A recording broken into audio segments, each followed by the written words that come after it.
So we're waiting on a couple more members who said they would be here. We'll give it a couple minutes. Mm-hmm.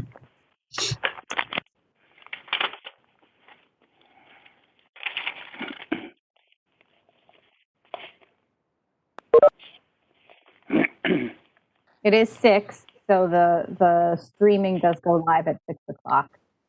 For everyone tuning in, we're just waiting on a quorum at the moment.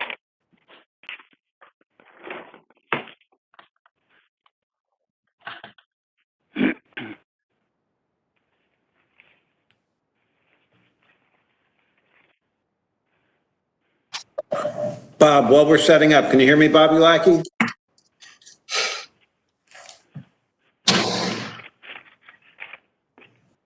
Where'd he go? Oh, there he found it.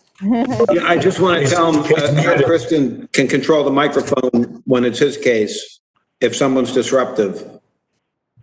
Okay, he's muted, doesn't he? No. I just stepped away. He had his video going before as well. Okay. We have another calling user. Kristen, can you unmute number 7 so we can ask who that is? Thank you. We have a new calling user. Hi, Haim. How are you? But just for a few minutes. I have to go in about 5-10 minutes. Okay. We are unfortunately still waiting on a quorum. I think we only have 4 right now. Thank you. Hey, Ali, who else do we have? Justin and Bruce both said they were coming. Oh, Bruce is on now. I think we're waiting on Justin. Okay, let me call him, make sure he's coming.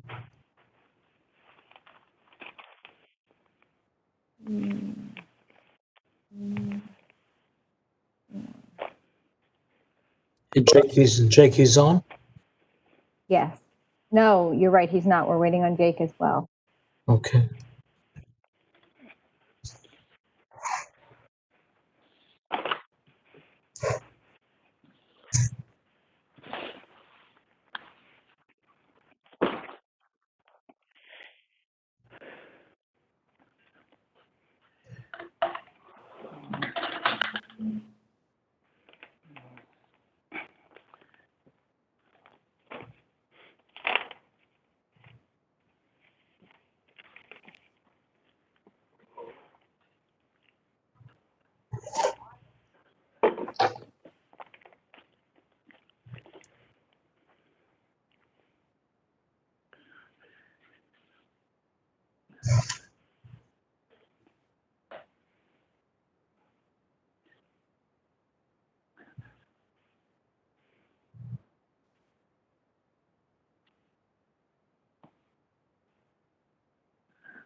Okay.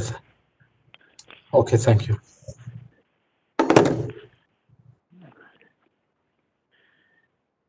Okay, Jake, he said he's trying to log in. He'll be in about 5 minutes.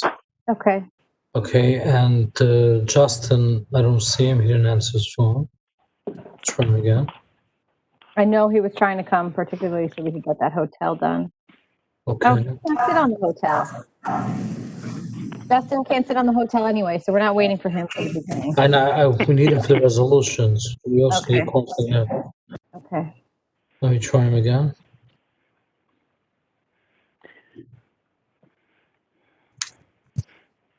Oh, great. Now it's me.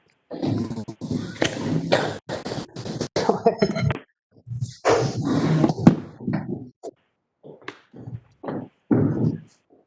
I'm all set here. or what?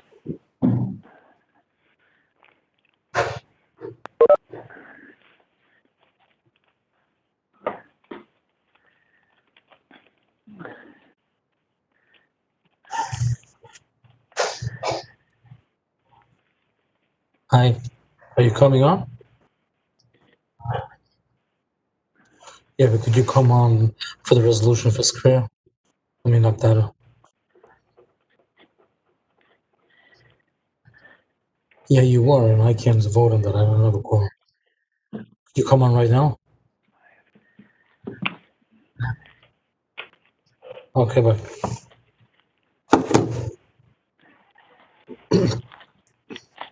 Okay, Justin also said about 5 minutes he'll be on, because I think we need him for the resolutions. Yes, we need Justin or Jake or someone else to materialize. Right. I'm here. Yeah, thank Okay. you. Yeah, because I can't Correct. sit on that one. Well, let's give it 5 minutes. I see Mr. Stern, Mr. Garfield, me, and Chaim Sable. So we have 4. And JK and Justin are both going to log in shortly. So, Mr. Herzl, you forgot me again. oh, I'm sorry. I don't see Starting to I get don't see insulted. Starting to get insulted as well. You know Okay. why, Levy? Levy, your name is L-I. You need to write it out. It forces us to read it. All right, I'll do that. How come I don't see a picture? Not. I'm My sorry. camera's pretty. Okay. Anyways, I'm sorry, Levy. Boom.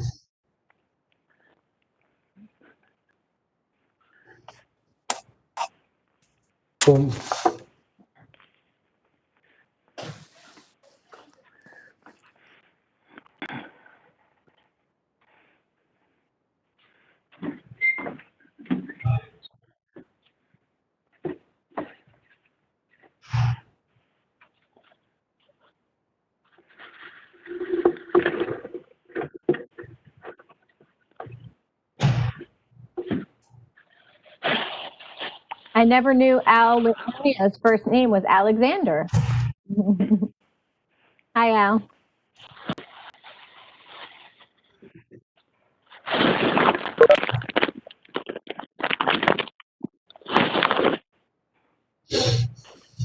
Oh, somebody joined.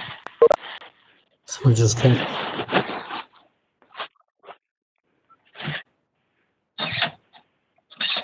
Oh, well, time of body. That doesn't help with our quorum.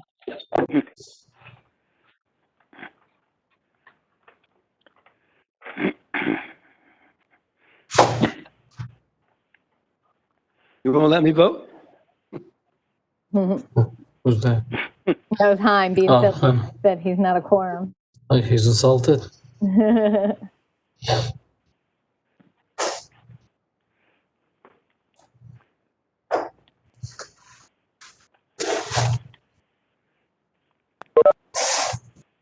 Okay, who's that now?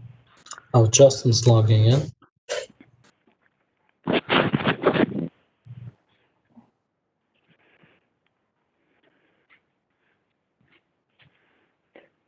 Hi, Justin. Hi, how are you? Fine, thanks.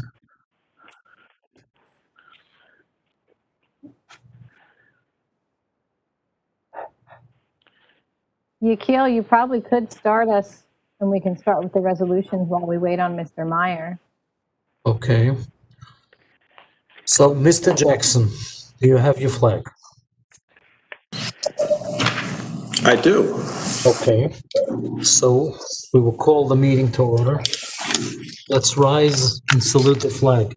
I pledge allegiance to the flag of the United States of America and to the republic which we stand, one nation, under God, indivisible, with liberty and justice for all. Okay, thank you. Ali, can you please read in the certification of compliance? Time, date, and location of this meeting was published in the Asbury Park Press and the Star Ledger and posted on the bulletin board in the office of the Township of Lakewood at least 48 hours in advance. The public has the right to attend this meeting, and reasonable, comprehensive minutes of this meeting will be available for public inspection. This meeting meets the criteria of the Open Public Meetings Act. Okay, roll call, please. Mr. Garfield, Yes. Mr. Stern,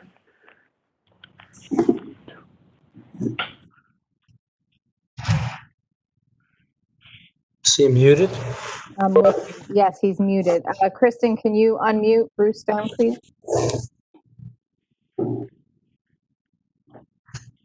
Thank you. I'm here. Thank you. Penalty box. Mr. Sable. Yeah, here. Mr. Who? What did you ask? Mr. Flansbrough. Here. Thank you. Mr. Herzl, Here. Renner, Isaacson. Mr. Meyer. Here. Great.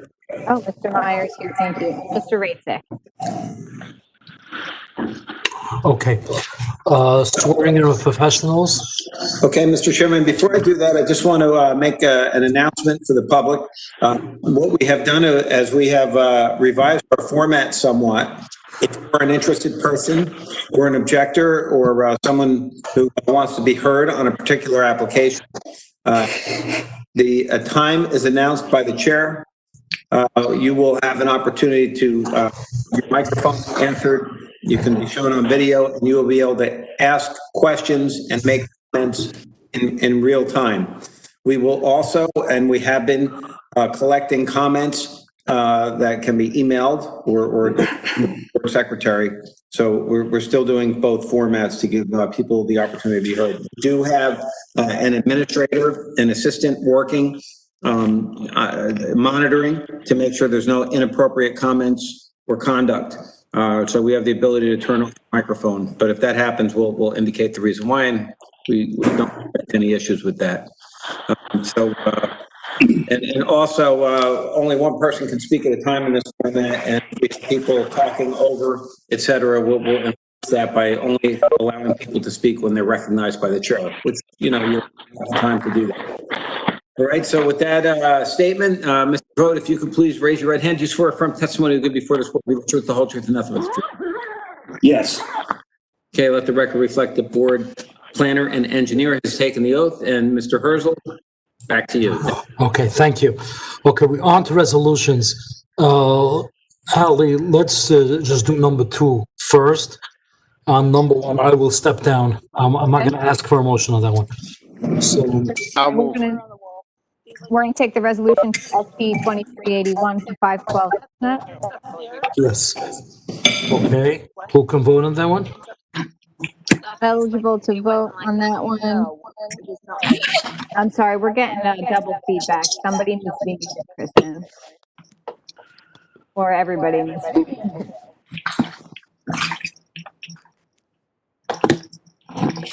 Eligible to vote on SP 2381 is Garfield, Sable, Herzl, Isaacson, and Meyer. Thank you, Kristen. Okay, I would ask for a motion. Ali, I'll move. Okay, moved. And do we have a second? Levy Isaacson seconds. Thank Okay. you. I'm stepping down. Ali, Ali or Mr. Stern, you can ask for a motion. You were the chairman on number I'm 1. sorry, can we just ask for all in favor for 2381? Yes, I'm sorry, you're right. That's okay. All in favor for Aye. aye. Aye. Any opposed? Okay, I will step down for 2 minutes. Mr. Stern, you can take over. Okay. So Ali, We still have 5 members, excuse me, Mr. Stern. Ali, we still have 5 members without Mr. Herzl on the dais? Yes, we have 6. Okay, thank you. I just wanted to confirm that. Please proceed. okay, This is so, the resolution for SP 2374 for Congregation Tolos Yaakov Yosef.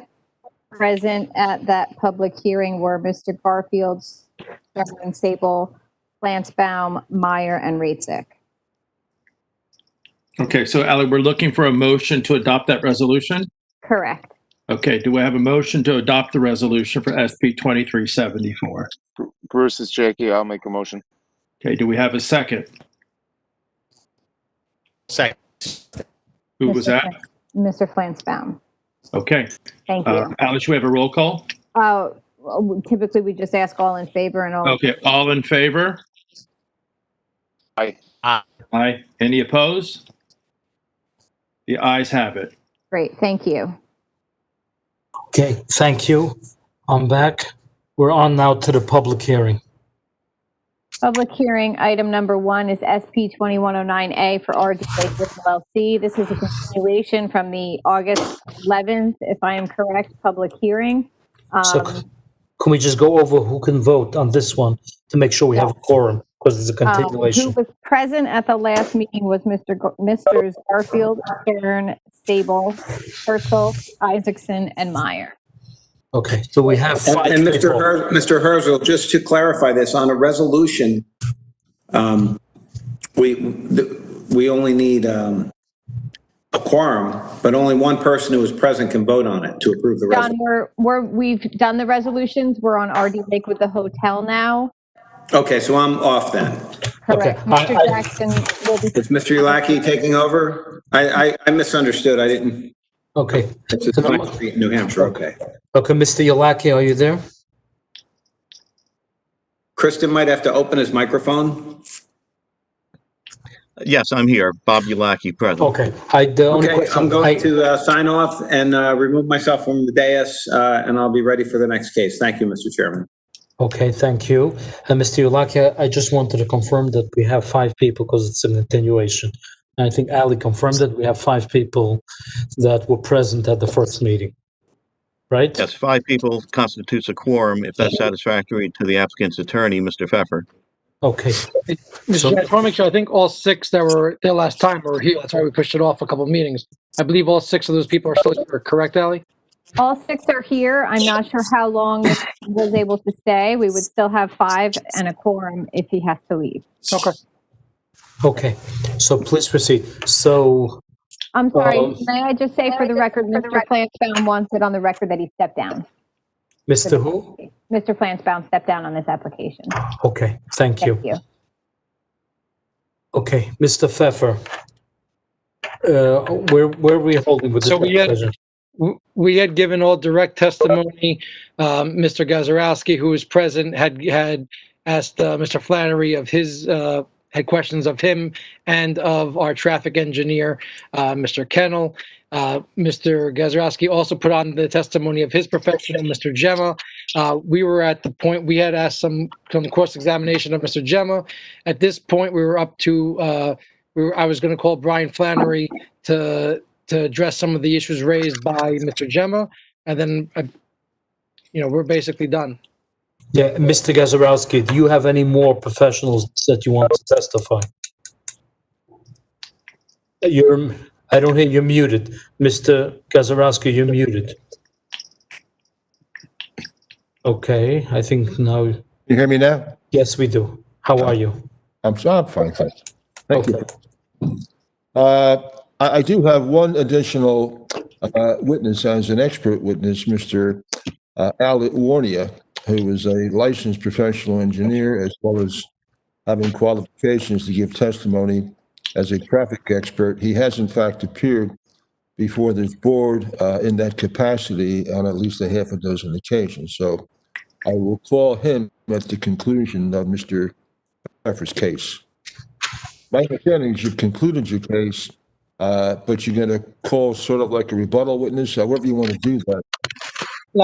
Yes, last time we were here, we were up to Mr. Flannery to address the questions, some of the issues raised by Mr. Gemma, and that's where we ended. We ran out of time.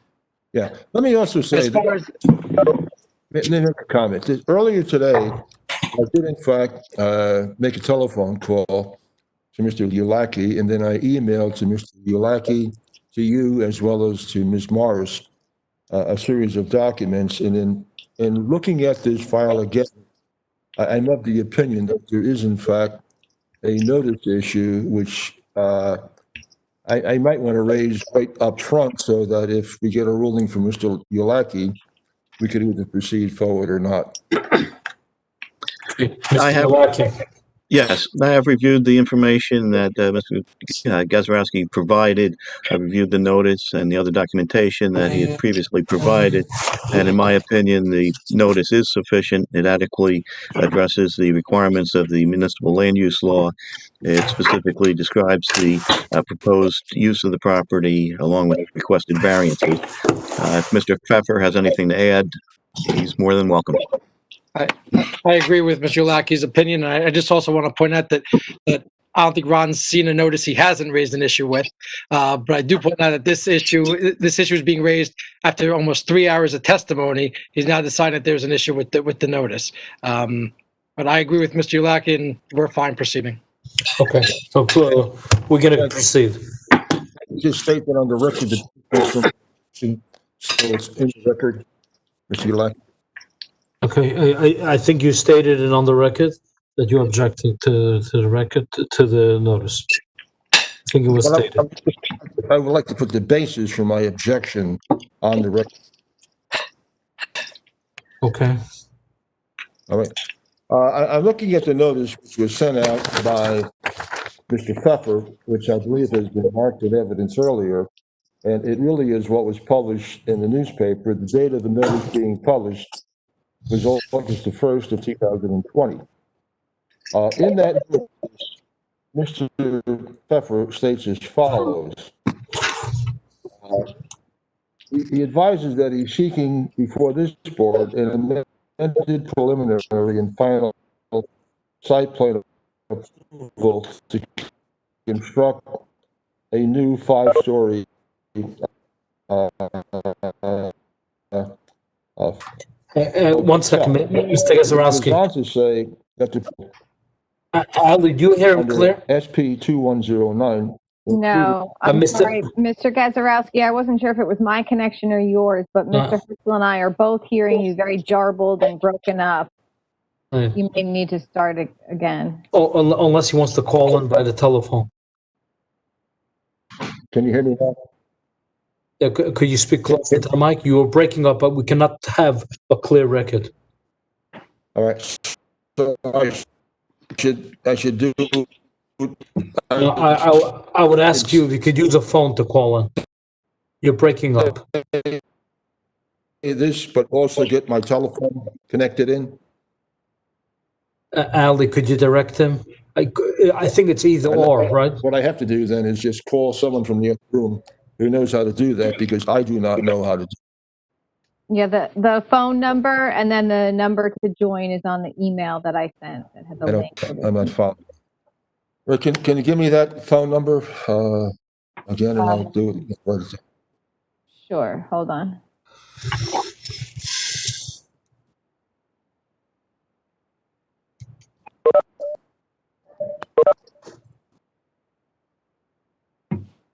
The phone number is 1-408-418-9388. And then you'll need a meeting number once you get in. It will ask you for it. The meeting number is 798-023-744.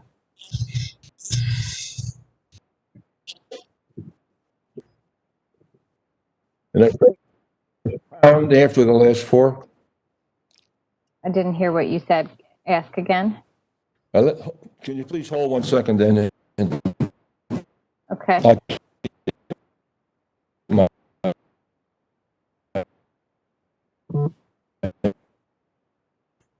Yeah.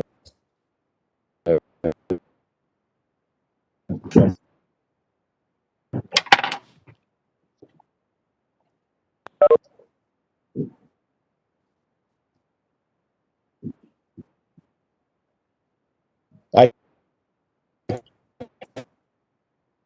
press pound after the meeting number. I can't hear what you're asking. Can you hear me now? Al, do you have Mr. Gazarovski's phone? In. I'm not sure. If you can call him directly. Don't say it on the phone. I would just ask also when Ron, just remind him to mute his computer. It's on the phone. Yes. And for the record, Mr. Sable has left. Because they say it's cutting garbage.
I only have Ron's office number. I called that, but they're not answering. Ron, did you get the number to call in? Doesn't have. I don't know.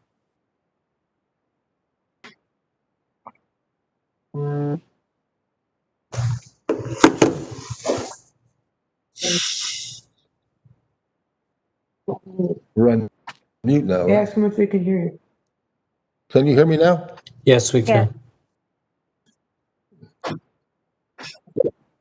You can hear me now. Yes. I'm sorry. Okay, please proceed. Hopefully you're not going to break up. Okay, if you Okay. break up, let me know and I'll come All back. right, okay. I'm sorry. You're breaking up I again. began by saying that my objection to the no. No, Mr. Gazarovski, you're breaking up. We can't continue this way. We can't make a record.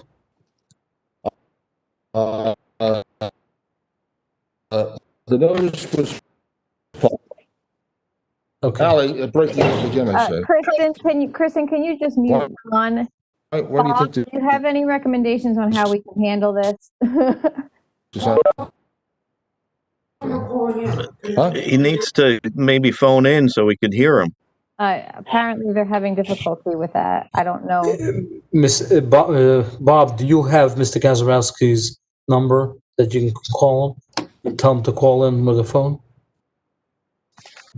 I'll give him a call on his cell phone, his private cell phone. Right, that's what I'm asking you.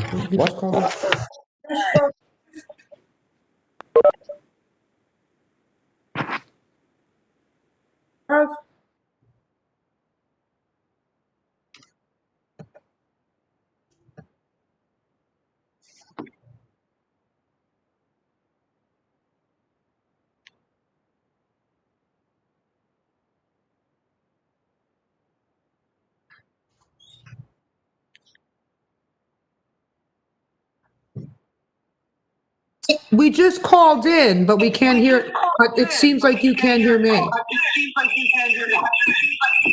Oh, wait. Oh. If I shut the computer, mute him. If it can be muted on the computer, we hear you on the phone now. Kristen, they may be calling user 9. Can you unmute that newest call-in user? Ron, say something on the phone now. Hello?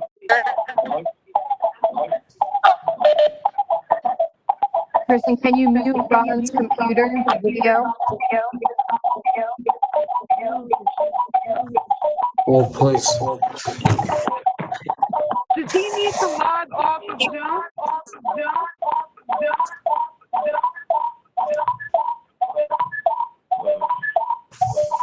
Okay. I recommend muting everyone so that we can get that stop. Okay. Thank you. Wow. Ali, do me a favor. You got to send out a letter to the mayor. We got to open up already. Can't continue this way.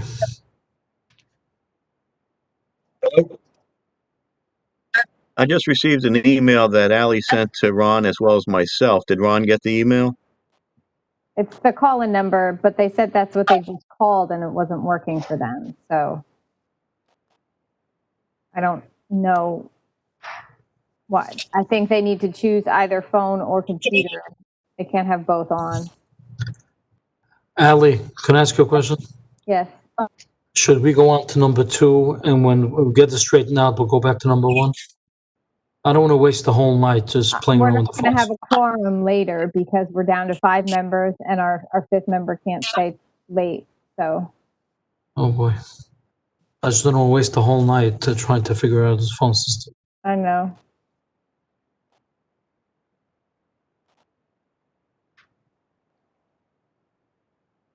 Did Ron try phoning in and it's not working? I don't know. Right now he's muted.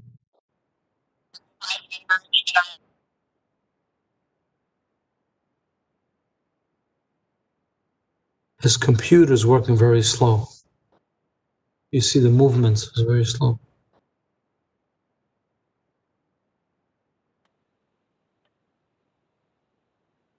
I just unmuted whoever call-in user 9 is.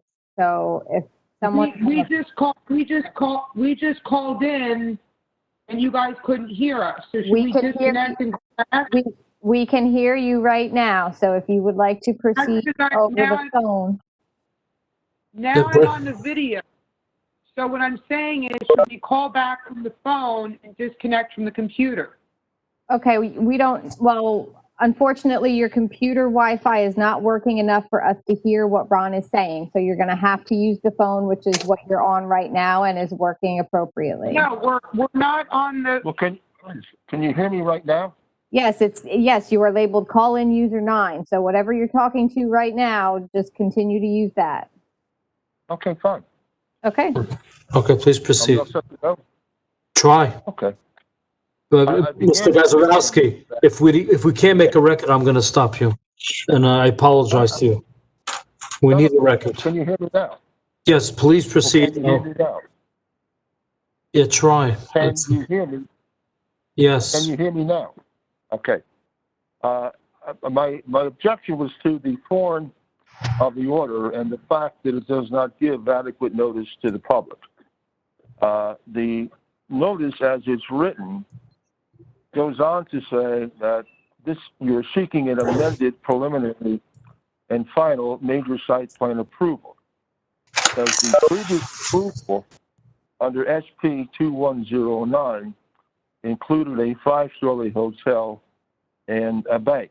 The amended site plan application reduces the footprint of the proposed hotel.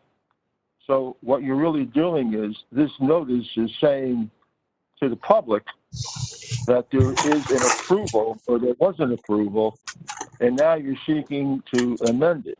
The fact of the matter is that SP 2109 no longer exists. That approval, that resolution was vacated as a result of the appellate court decision.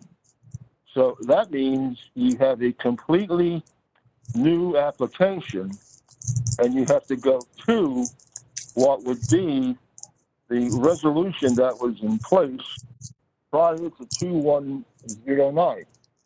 And I sent those documents to my colleagues, and more specifically, if you look at an exhibit, and I'll give you the exhibit number.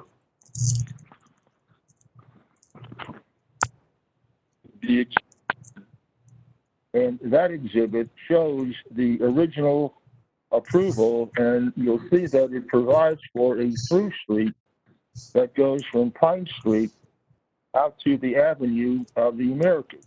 Now, this new application is eliminating that through street, but yet your notice does not refer to that fact.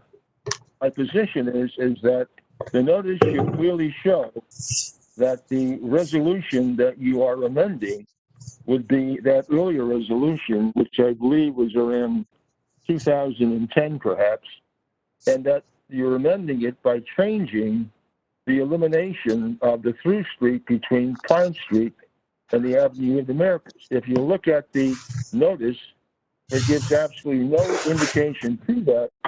So anyone who is reading this notice would have no idea that you are eliminating that through street. Okay, Mr. Ulaki, would you like to respond to it? Again, the notice that I reviewed is adequate in my opinion. It gives the public adequate notice as to the proposal before the board at this time. It specifies in very much detail the application that's presented along with the requested Okay, variances. thank you. So Mr. Chairman, if I could also I just want to add, I'd just like to add, again, the point of the application is to give the public what the application is for, the time, the place, the area in question. All of that is delineated in the application. Many times there are many things that come up during the course of an application that require either the board or if there's an objector or there's some neighbors that minor modifications are made throughout the application. So if you go on the premise of what Mr. Gazarovski is saying, that you could never make any change whatsoever to the application. we feel that the notice is sufficient. And again, I just want to point out that it was sufficient enough to go forward for 3 hours of testimony, and only now, when at the end, they're raising an issue saying that the notice is deficient. Okay, Mr. Pfeffer, we will proceed.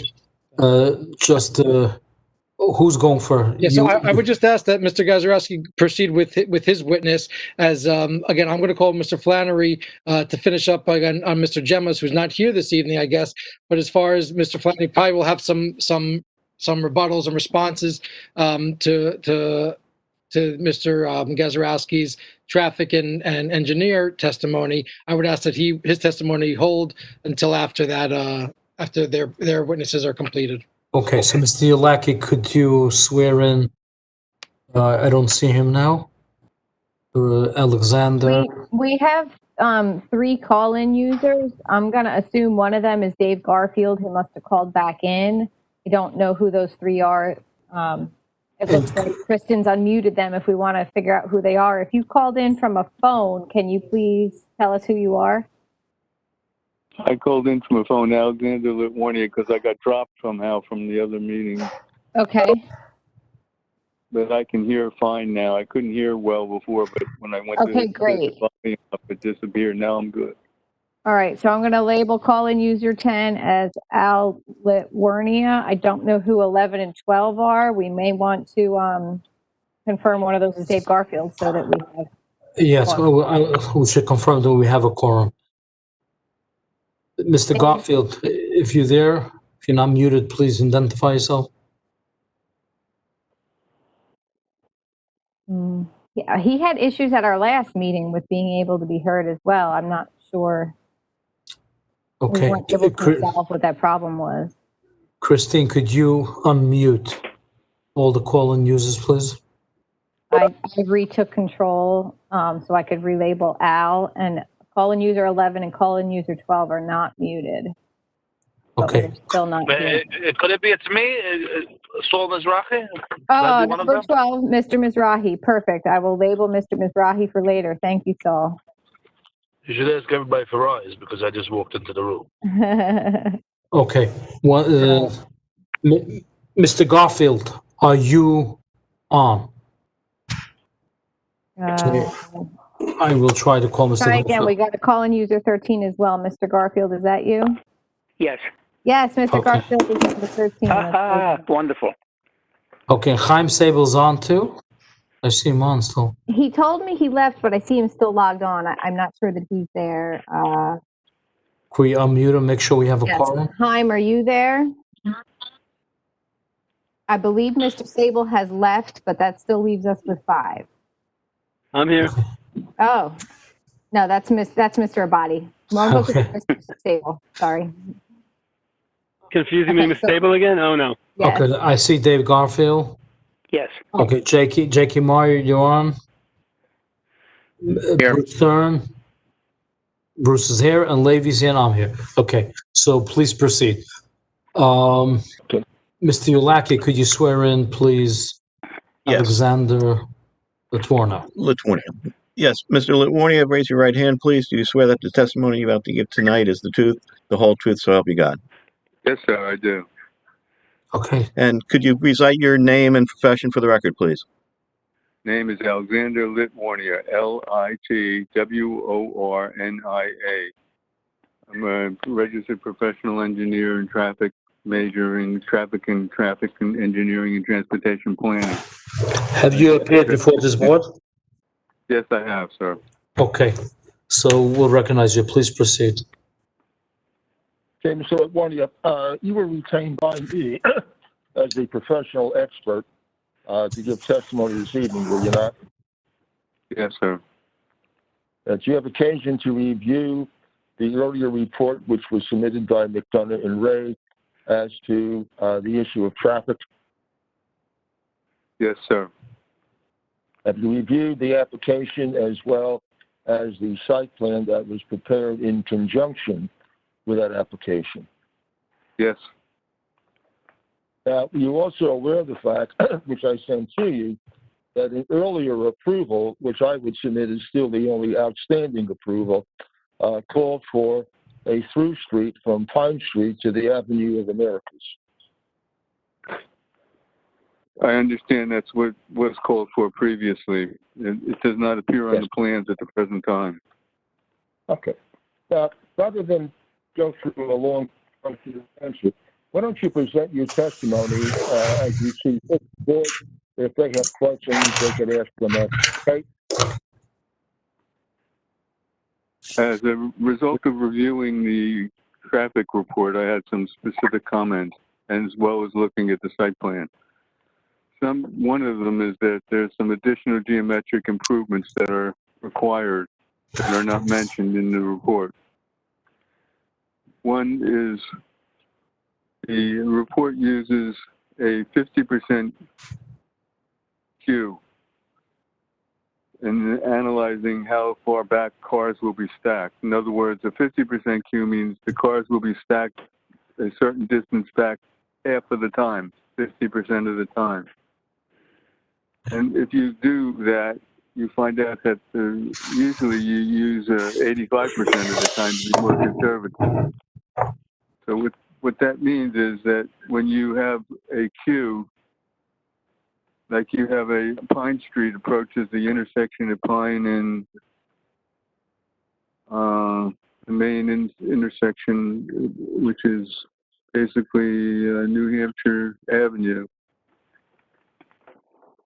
So when Pine hits New Hampshire Avenue, there's a 3-lane approach, as was mentioned in the Ray report.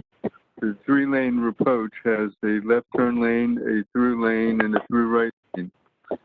Now, if in fact 50% of the time the cars in the left turn lane are stacked over a couple hundred feet back, and which is what the Ray report shows.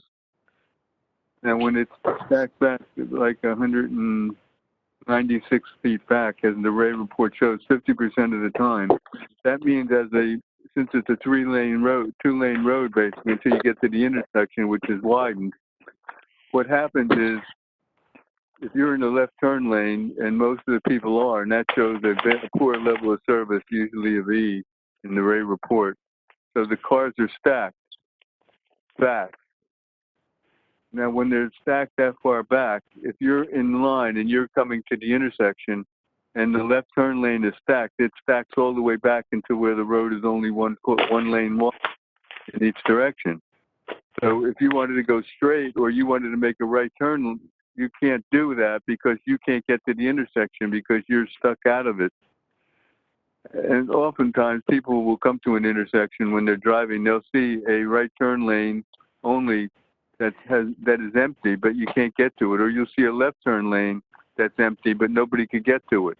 So you're standing there in the queue further back from the intersection. Now, the queue that Mr. Ray pointed out was going to be 196 feet in the PM peak hour in the left turn lane, but the left turn lane is only 145 feet. And this is with a 50% queue. A normal queue that you would want to be conservative with would be an 85% queue.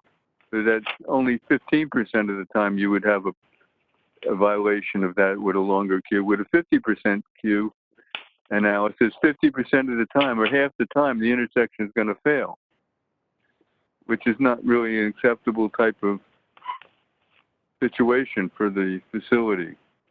The second thing that you should point out is that there's a queue. Usually there's a queue for vehicles leaving the site.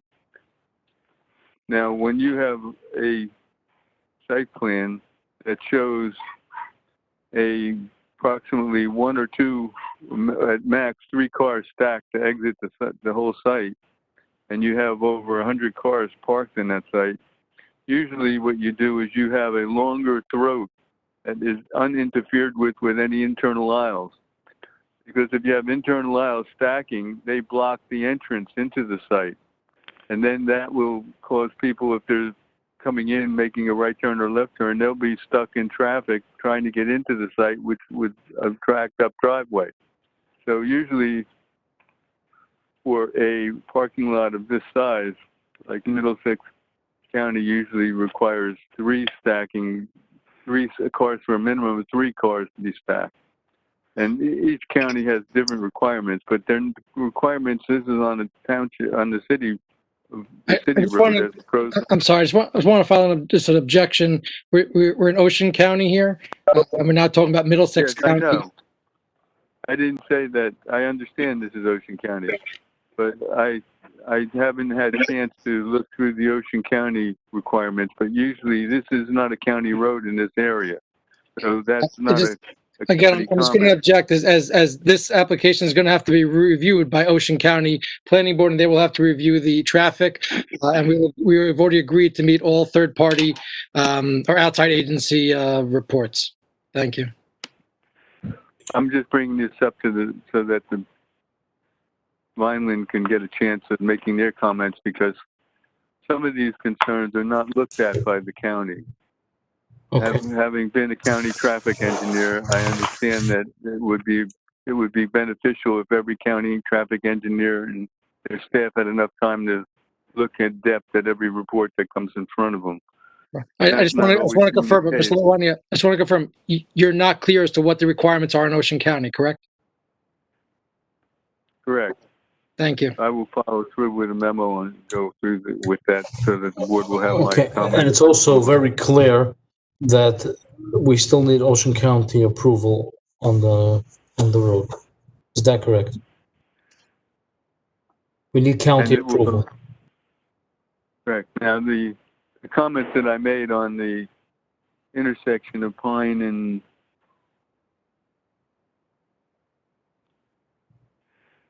were basically at the intersection of Pine and, let's see, New Hampshire. I apologize, Mr. Chairman. Mr. Chairman, I apologize.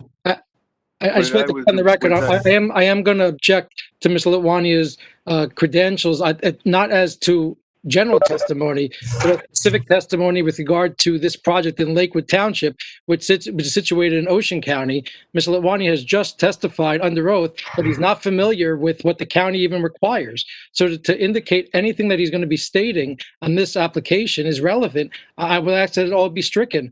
I asked Mr. Ulaki to give some guidance to the board if we could even proceed with Mr. Litwania's testimony here. He's qualified as an expert, and he's able to continue with his testimony.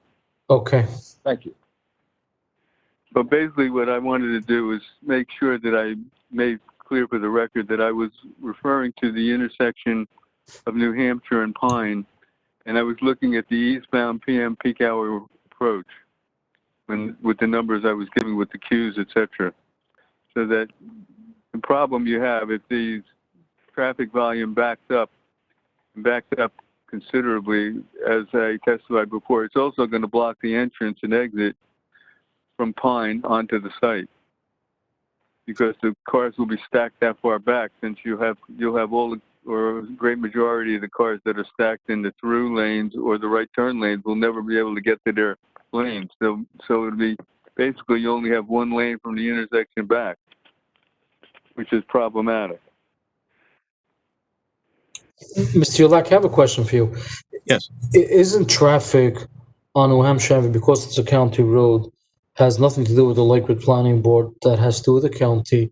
And if they're coming with an application, we have to base it on the merits of the application, not on the traffic on New Hampshire Avenue. Well, yes, you have to base it on the merits of the application before you. And as Mr. Pfeffer has stated, it's going to be subject to getting all outside agency approvals, including Ocean County. Right.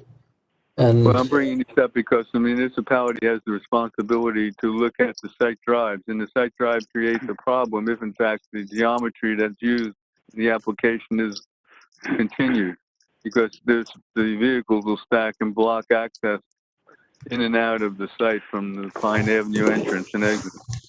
Through the chair. yes, Mr. Stern? Yeah, Mr. Litwarnik, are you recommending? I'll ask everybody, please identify yourself. This is Bruce Stern. Mr. Litwarnik, how would you, I'm not sure I'm entirely following what you're saying the problem is, but is there a suggestion you have of how this could be fixed? What are you recommending? To fix it, I would recommend that the left turn lane be extended and that 95% queue length be utilized in the analysis to be more conservative, not using a 50% queue, which is never used by me. I've never used I don't use a 50% queue when you have a problem. You know, to be conservative, you have to use a 95% queue on parking ratios and as well as on traffic analysis at intersections. Just want to object again. I want to just object, put my objection on the record regarding that these numbers are never used. We've submitted a report by our licensed professional. Mr. Lewani is his opinion that these numbers are never used. So, and I'm trying to understand what he's saying. Bruce, I have no problem with the question. I just want to get my objection on the record. No problem. Mr. Litwarnik, can you show, is the purple the 50, what is the 50% stacking? What is 95% stacking? Where is it?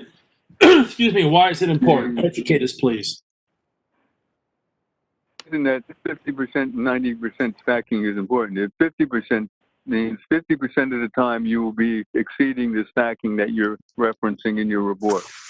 95% percentile means that 95% of the time you'll be correct, and maybe 15% of the time you may have a exceedance of what your maximum Q is.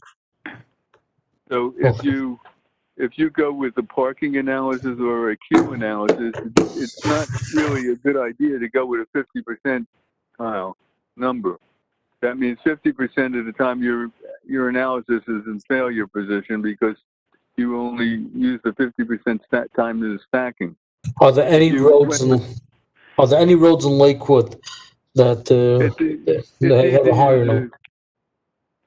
You want to go with the higher percentage. Okay.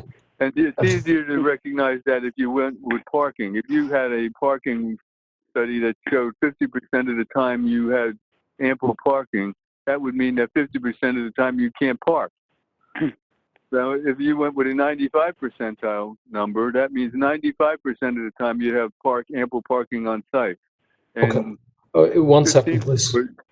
Does that clarify it more? Yeah. Just, Mr. Chair, one more follow-up question. So yes, specifically, how would you modify this plan to address your concern?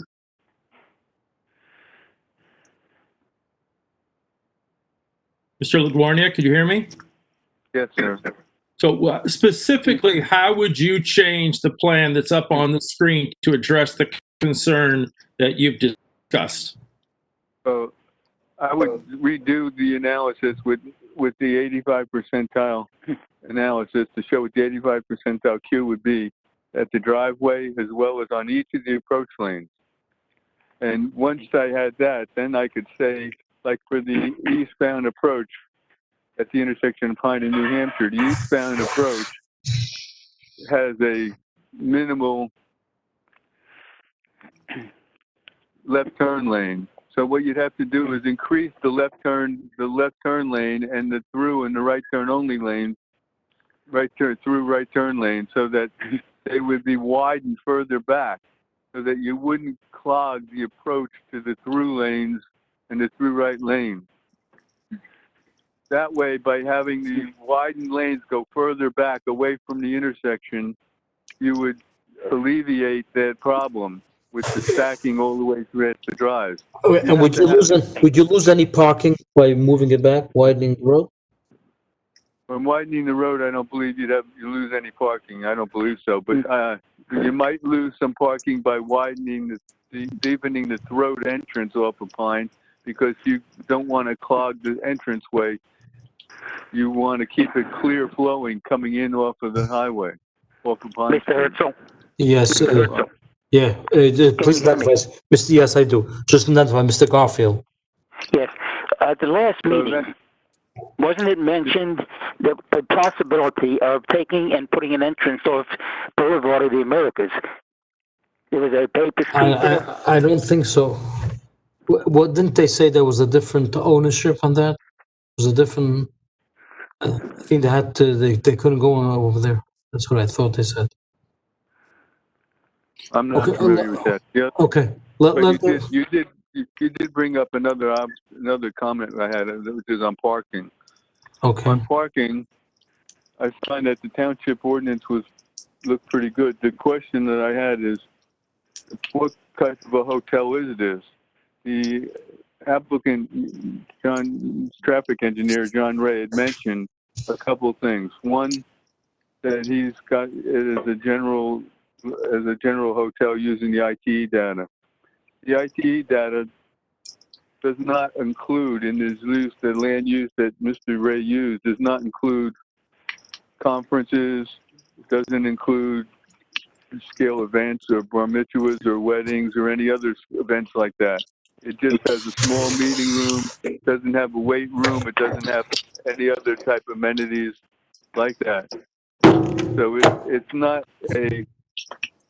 a large scale hotel that's supposed to have those amenities. So if in fact it's approved, the trip generation data and the parking data that was used in the report would have to have a caveat that it should have a restriction that weddings, bar mitzvahs, and large-scale conference-type meetings wouldn't be eligible to be held there, because those aren't the type of facilities that were used. The traffic reports from ITE that were referenced had minimal numbers of observations. They had approximately eight readings of what the average number of parking or trip generated were. So it was based basically on 8 hotels. And none of them were in this area. They were in Florida or out west. And I will provide that in the document to the board and document it to make it clearer. So in other words, you could see that from the definition of the use of hotel use, it didn't include any large-scale events, which would be catered affairs. That type of a larger scale conference was not included in the definition of the parking requirements and traffic generation that Mr. Ray provided. And the ITE actually recommends that you have a local count of a local hotel to use something like that, as opposed to using Florida and California or some other faraway place, especially when you have less than 10 readings, because it takes 10 readings to become statistically significant. So if you have less than 10, usually a local count of a similar facility is recommended by ITE. Okay. Through the chair? Yes, Bruce? Yeah, just wanted to ask Mr. Litwarnia one final question. Ali, can you put up the map again, or am I not seeing it? Can you repeat that, please? No, I'm just asking Ali. You didn't ask your question yet. Yeah. So, Mr. Litwarnia, there you go. Thank you. Mr. Litwarnia, the concerns you expressed regarding the ingress and the egress, I think you used the word the throat coming out to Pine Street. If that bulb that's coming out from the land owned by the retention basin, if somehow the applicant could get an easement they got an easement on the road coming down, but then it kind of doglegs out to the throat, as you call it. If somehow they were able to get an easement on more of the land, including that bulb, what would would that help? And if so, what would you recommend? Well, what I would do is I would recommend that a longer, clear throat be provided, so that that's not a problem. And I would recommend that we take a look at the fire department comments, making sure that we have fire department vehicles can access it without any trouble. I got about 60% of that. Could you say it one more time? I would recommend that we coordinate this with the fire department to make sure that they have ample access and turning radiuses with the improvement, and make a deeper throat across. It could be across the detention basin, and have it elevated so that it doesn't interfere with the retention basin. That's a possibility. Does deeper mean, final question, does deeper mean wider? When I say deeper, I don't mean depth is below grade. I mean it's further away from the Pine Street. So in other words, there'll be no intersecting intersections with turning movements or roadway aisles that intersect the main entrance and exit until you're at least 3 car lengths away from Pine. Okay. Ali, has the fire department have any comments on this project? Did we receive anything from them? I'm sure they do. Give me just a minute. Chairman, I have something in the file. Okay. Fire District Number 1, Site Plan Review, February 6, 2020. As indicated, plans acceptable as proposed. Okay. I just wanted to put that on the record, make sure that we agree.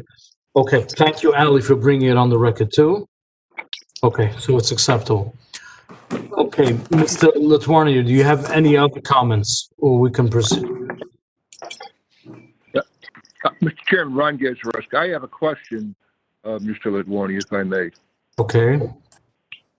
Okay, Mr. Latwarnia, you were present, I believe, when I stated that in an earlier approval, there was in fact an approval for a through traveled way from Avenue America to Pine Street. With some of the criticisms or comments you have, the effect or impact if in fact that remained a through passageway from Pine to Avenue of the Americas? What it would do is it would reduce some of the queues and some of the traffic. It would reduce some of the traffic at the intersection of Pine and New Hampshire, and that would be an improvement for the region.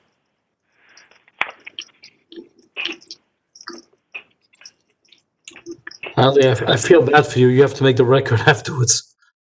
It's not so clear. Well, basically, by reducing the traffic at the intersection of Pine and New Hampshire, you would be improving the intersection performance as well. So that would, by creating some additional pavement, additional choices for motorists to make. Okay. Okay, thank you. Mr. Gazarovski, have any other questions? I have no further. Okay. One at a time, please. Thank you very much. Hold on. I have some follow-up questions. I know, that's what I was going to say. Okay. Mr. Latwarnia, please stay on, because Mr. Pfeffer may have questions for you, or Brian Flannery. I have quick questions from. Okay, so Mr. Pfeffer, please proceed. First question, Mr. Latwarnia, did you have an opportunity to visit the site in question? I believe I visited it previously, but not in the last 6 months. When you say previously, do you mean several years ago for the last application? A couple years ago, yes, not right now. Okay. Did you prepare a report for this, based upon this application? No, but I did have comments that were based on publications. What I will do is provide a copy of what I referenced to the board. Okay, Mr. Chairman, I'm going to object any post-hearing memos being submitted, as we will not have an opportunity to review them or respond to them. Okay. I agree with that objection. The what? Mr. I agree with that objection. Presented tonight. It has to be presented tonight, put on the record, and people could ask questions about it. Anything past tonight? Just a couple more. Mr. Latwarnia, are you in agreement that the traffic report would have to be approved by Ocean County Planning Board? I believe so, yes. Okay, very good. And you agree this is a county intersection, correct? They have to approve the intersection since it is a county road at the intersection. Right.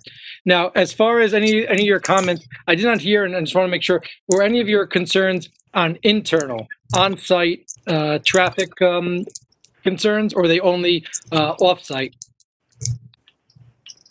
The one internal was on the intersection on Pine Street, the driveway to Pine Street, which does not have a deep enough throat, which can create a problem. It also can create a problem. There also can be a problem with that intersection if, in fact, the the left turn lane isn't extended further back, that the approach lanes to the intersection aren't pushed back. So, Because if but they again, aren't you, pushed back, they will create a problem at the Pine Street entrance to the site. but again, those are off-site issues that you're concerned that would be back up on-site, correct? They're not created by the on-site, but by anything on-site. It's all created by the intersection of the county road, correct? Well, they're created by the intersection of the county road, but they're also at the intersection because if the throat's not deep enough, it's going to clog up the first internal drive inside the site, and that might back up traffic onto Pine Street. That would be hazardous. Mr. Pfeffer, does the county look on that entrance too? Or Terry, would you answer that? The county look on that entrance, on the throat of that entrance? I'm honestly not sure, Chairman, how in detail they're going to look at the entrance because that's a local improvement. They will look at it in regard to make sure that the intersection will function per their standards if this is approved. Okay. I can't tell you honestly how closely they're going to look at an on-site improvement. Okay, thank you. I just have one further question. Yeah. You indicated that, at least I thought I heard you say that the township ordinance, you thought it was sufficient regarding parking. Are you aware that this application exceeds the parking requirement for Lakewood Township ordinance? Yes. Okay, that is all. Okay. Hello, Mr. Chairman. Yes. I give my question. Yeah, Does Mr. this- Garfield. Yes, Mr. Garfield. Yeah. Does this traffic he's talking about include the delivery trucks, which could back up an entrance or the exit? Sometimes they're 18-wheelers. Okay.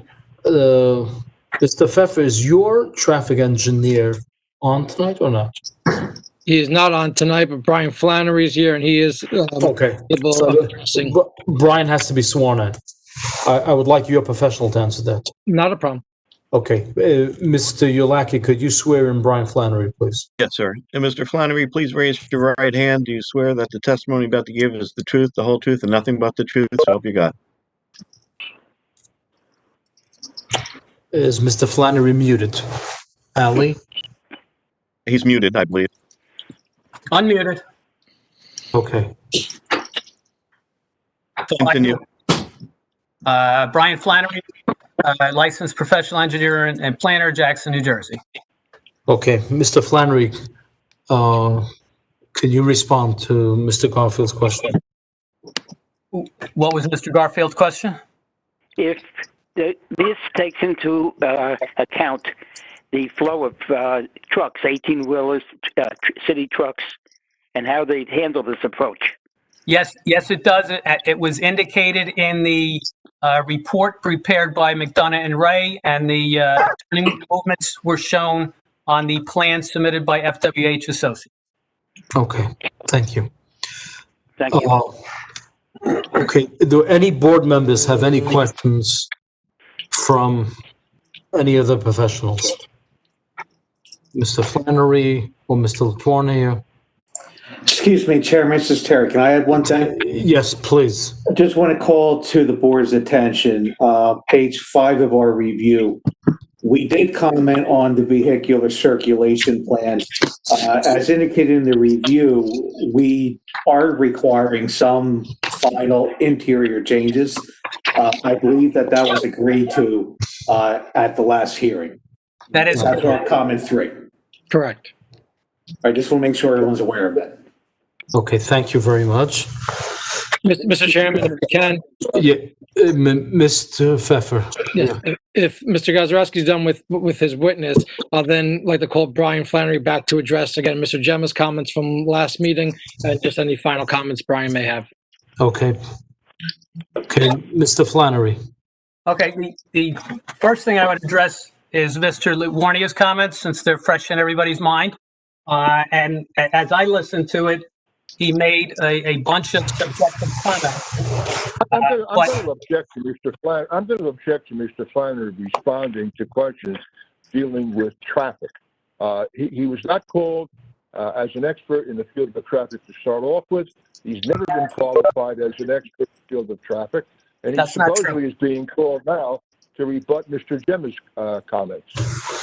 So if we can have Mr. Flannery, we can Mr. ask him some Flannery, questions regarding his expertise in this field. Mr. Flannery has testified plenty times regarding traffic, and we don't have a traffic. That doesn't make it right. Just for Mr. Gazarovski's, I thought I knew Ron a long time. I thought he heard when I testified. I did work for the New Jersey Department of Transportation back in the 80s. I have submitted traffic reports. I have testified on traffic issues. I've been qualified as an expert on traffic issues. With respect to this project, the traffic report was done by McDonough and Ray, a well-qualified traffic expert. This is an application which was submitted in March. It was scheduled on at least 4 different meetings. If there was a problem with the traffic, and Mr. Litwarnia knew there was a problem with the traffic, he had plenty of time to prepare a report and provide documentation on the deficiencies he sees. The majority of the deficiencies that he refers to are respect to the intersection with Pine Street and New Hampshire Avenue, which is a county intersection. If Mr. Litwarnia was the county engineer, he would require many improvements. He's assuming that the Ocean County engineer is not as qualified as him and is not going to ensure that the traffic flows safely. I know Mr. Ernst, who's been an engineer for well over 30 years, and his staff, and I am confident that they will review the traffic. If the county engineer agrees with Mr. Litwarnia's assessment that we need the center turn lane extended, we're happy to do that. The subjective comments with respect to the internal circulation also were not provided with any documentation.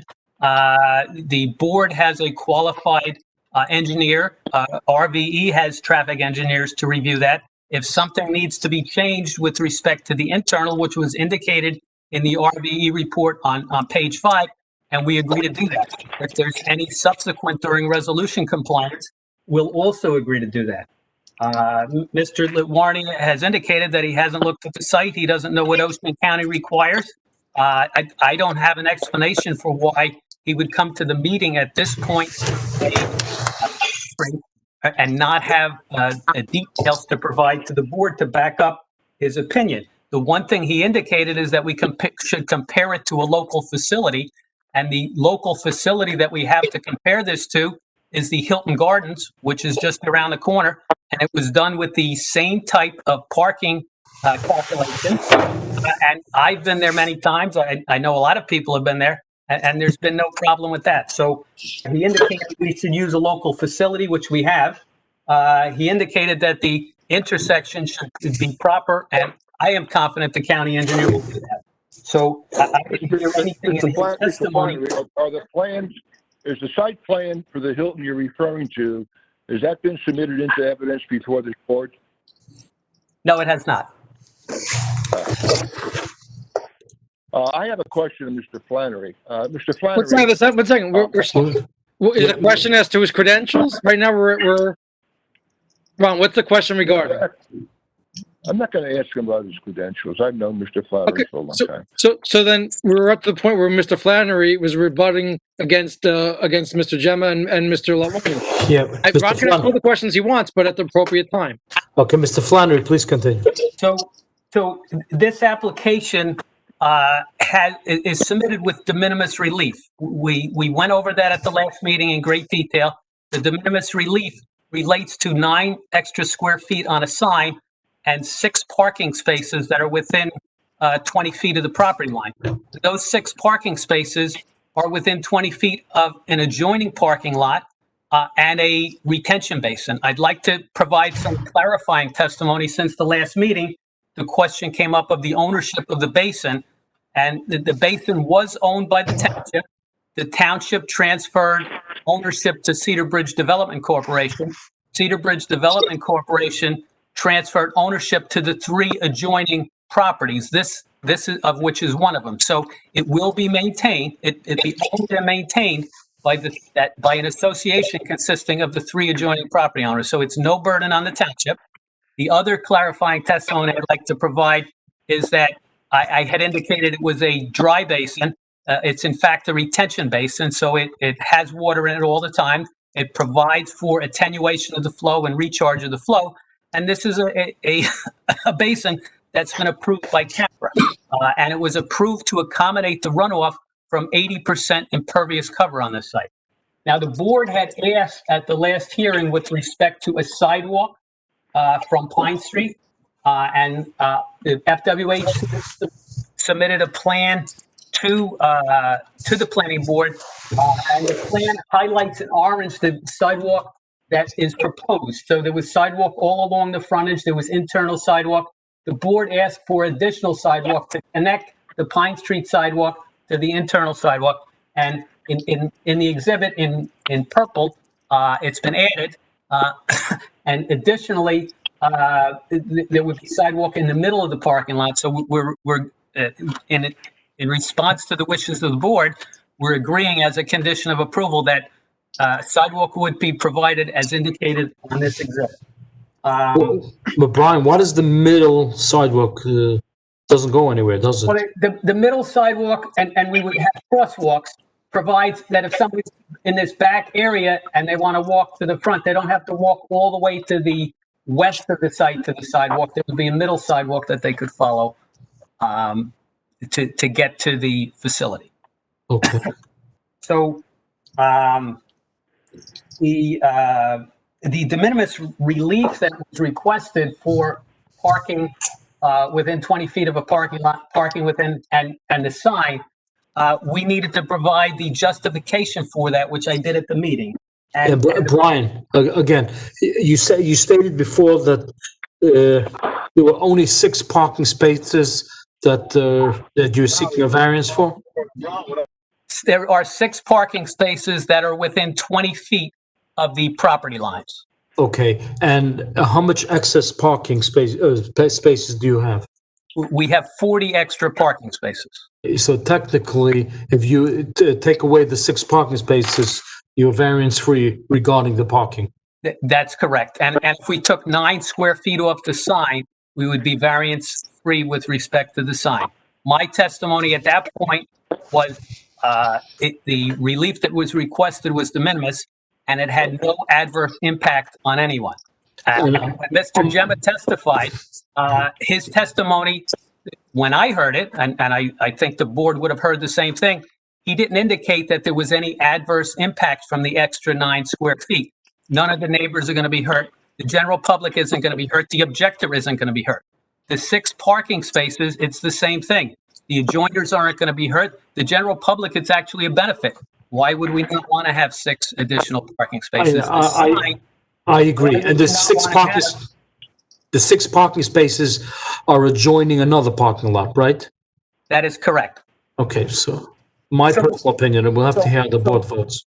So the positive and negative criteria that we have to prove is that there's no adverse impact on the general welfare, and also that it does not substantially impair the intent and purpose of the zone plan and zoning ordinance. And Mr. Gemma, who has been doing this a long time, he was very creative, and he referenced page 8 of the 2017 master plan, number 10, and he said there one of the land use strategies is strictly enforce bulk and yard standards of the Unified Development Ordinance to prevent overbuilding of individual sites. And his opinion was based on that, if you grant any relief, it's contrary to the master plan, and therefore we can't show the showing that there's no detriment to the zone plan and zoning. And that argument based on this one comment, in my opinion, is the biggest stretch I've ever seen. The master plan is 257 pages. So we took one bullet point on page 8 and said, based on that, the Lakewood board should not be granting any more variances. But if you look at, you read what he said, it says strictly enforce bulk and yard zoning standards of the Unified Development Ordinance to prevent overbuilding of individual sites. So now the question is the 9 square feet extra on the sign overbuilding of this site? And the answer is clearly no. Are the 6 extra parking spaces overbuilding of this site, especially when they're not required by ordinance? The answer is clearly no. So my opinion and testimony is what I indicated originally, that the relief that's being requested is C2 variances. The benefits have to outweigh the detriment. I gave that testimony, and with respect to the objection that it substantially impacts the zone plan and zoning ordinance, I think that's the biggest stretch that I've ever seen. Okay, thank you. Any board members have any questions for Mr. Flannery? Okay, I have a couple questions. okay. Is Mr. Pepper, sir? Mr. Pfeffer, one second, Mr. Gazarovski. Mr. Pfeffer, are you finished? I have no additional questions for Brian at this time. Okay, so Mr. Gazarovski. Yeah. Mr. Flannery, as I understand it, with regard to this application, you are giving both planning testimony as well as testimony with regard to traffic, which of course would include parking as well. Parking is kind of mixed into both planning and site plan and the like, correct? So you're testifying as to both of those. That is correct. Now, with regard to parking, there is a specific ordinance in Lakewood which deals with parking for hotels, and it's basically predicated upon the square footage and or the number of rooms. Is that not so? It has no correlation to the square footage. It's strictly on the number of rooms. I said rooms and or square footage, but you're saying it's strictly with regard to the number of rooms. So it's predicated solely on that, correct? That is correct. And your testimony with regard to the number of parking spaces is predicated solely on the number of rooms. That is correct. Now, would that number change if in fact this existing site had a liquor license? No. Would it change if it had a liquor license plus a banquet hall where weddings could be conducted or bar mitzvahs could be conducted and the like? It would be based on the configuration of the banquet hall, and it would be based on the configuration of the rooms. And my testimony is that based on the plan submitted, this facility, by a strict interpretation of the parking ordinance of Lakewood, would only require 1 space for every room. As I testified at the prior application, we did FWH when they prepared this plan, put the ordinance requires 1 per room plus 20, which is what's been done in the past to provide buffer for the. I don't care about what's done in the past. I want to talk about what the ordinances say. Okay, so all of your figures are predicated solely on the number of rooms. You did not take into consideration the fact that this particular facility has a banquet hall, that it has changing rooms, and that it may in fact have a liquor license. You did not consider that in your equation at all, did you? That's incorrect. Well, what did you allocate? What did you allocate for parking necessary for having a bar mitzvah there or wedding? The parking that was stipulated on the plan as required by ordinance added 20 parking spaces, and then beyond that 20 parking spaces, an additional 40 was provided. So there were 60 additional parking places provided. I have no further questions. Okay. Just one follow-up question from Mr. Flannery. In your testimony, is it your opinion that this application meets or exceeds all parking requirements according to the Lakewood Township code ordinance? Yes. Thank you. Okay. Mr. Ulaki? Are you there? Yes. I think we have to open it up to the public again because there was more testimony given. Yes, sir. I didn't want to, but I think we have to. So saying that, Ali, is there anybody on live or through emails? But before we get to that, I do have one public comment that came in as a letter. Okay. I don't have any new emails tonight, but let's read this one letter and then I can turn off my screen share so that we can more easily see if there's anyone waiting to speak. Okay, thank you, Ally. So this came in August 20th. Was this read into the record last time? No, this is new. This is from Jack Mueller with Cedar Bridge Development. He's not the applicant, correct, Adam? He's not the applicant. Okay. RD Lakewood is the owner and applicant of this property. The Miller is part of the application because he was the owner of some of the land.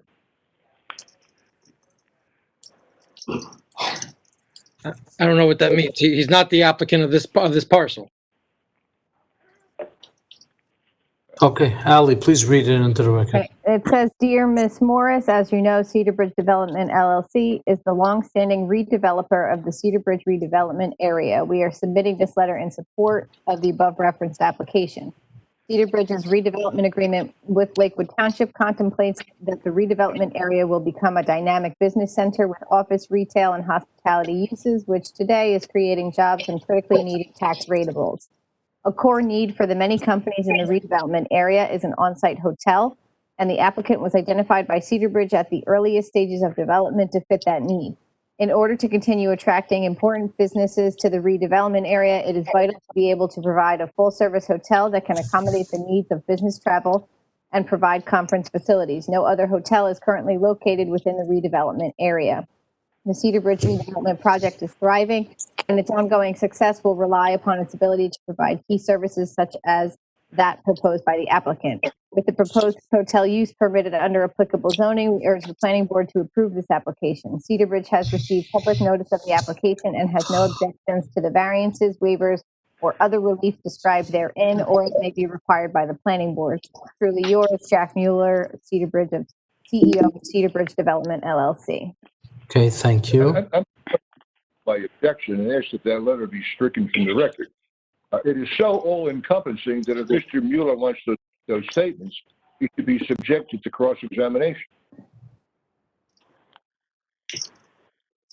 Okay. Mr. Ulaki, any comment on that? The board can take it for its face value. Mr. Gazarovski is correct that it's not subject to cross-examination.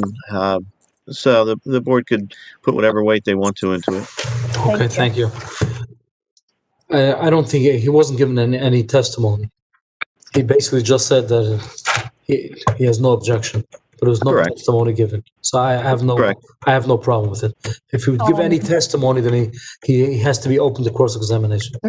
Just additionally, this has been the process that they've had since during COVID, that people email in comments and opinions. So all it was his opinion of the application. The board heard it, and I disagree with Ron's objection. I agree that they can be cross-examined.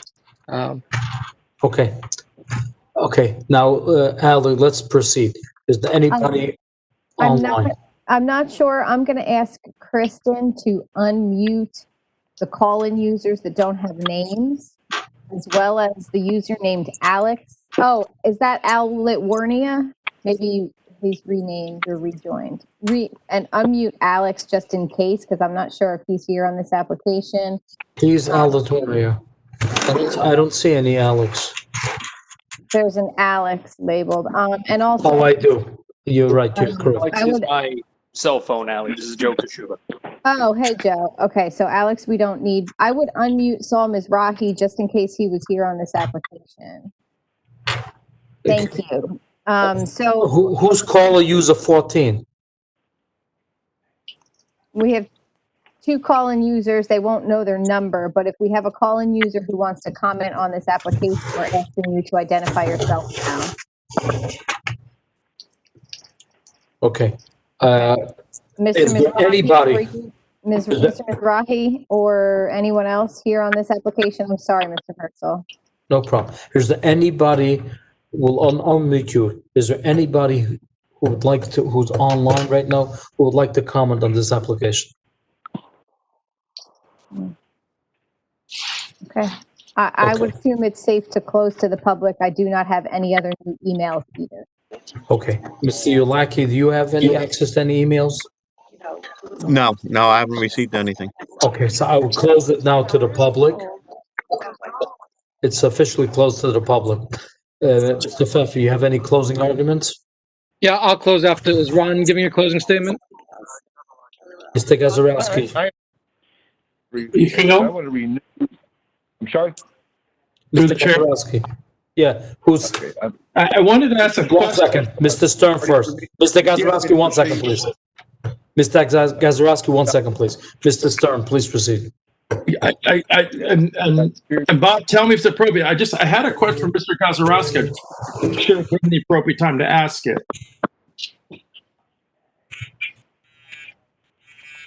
You could ask Would that be the him. appropriate time to ask it? Yeah, ask him right now. Mr. Gazarovski, I'm not the sharpest tool in the shed, so I'm not understanding this. So, what are you objecting to? I mean, you had some very good experts in digging into it. I'm not understanding what the crux of your objection is. I'm trying to hear it. I stated earlier in the very beginning last week, there is no objection whatever to the proposed use. It is a permitted use in the zone. We raised issues solely with regard to the amount of parking which was present. I presented the testimony of Mr. Gemma, which this board can take consideration. But here's my question. Here's my question. So again, so your client is the Hilton, right? I can't hear you. You're breaking up. Is your client is another hotel on Route 70? I thought that's what we discussed last time. Why do you care? Wouldn't you want this to be the worst application possible and have lots of traffic and lots of problems, and they all come to your hotel?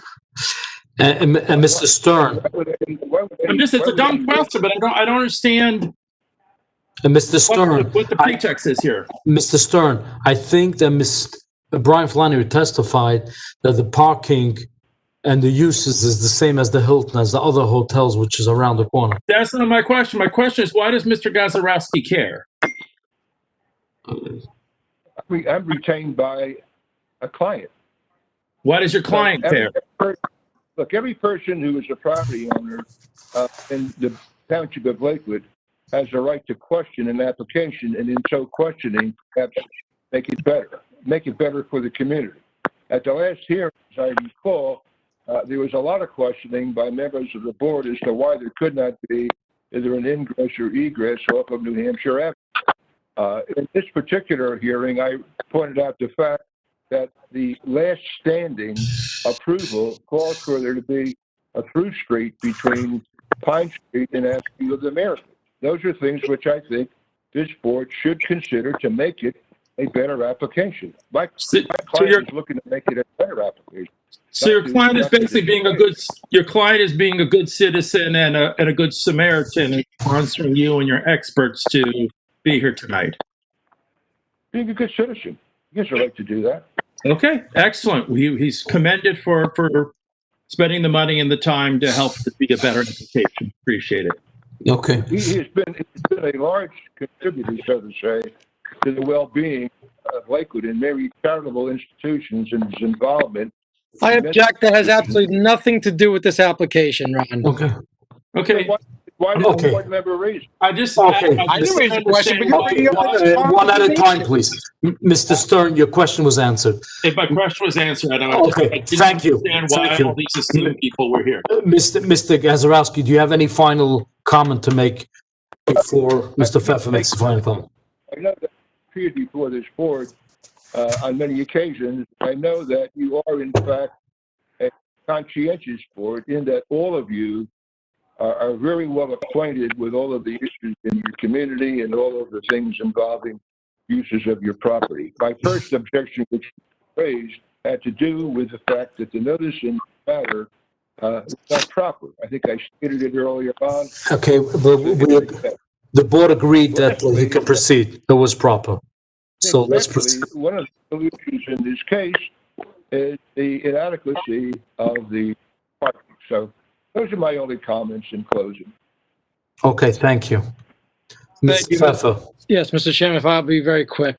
As you've heard, both at the last meeting and at this meeting, Mr. Gazarovski has indicated his applicant has, his client has no issue with the use of this application. However, they're concerned with regard to the two variances that we've raised.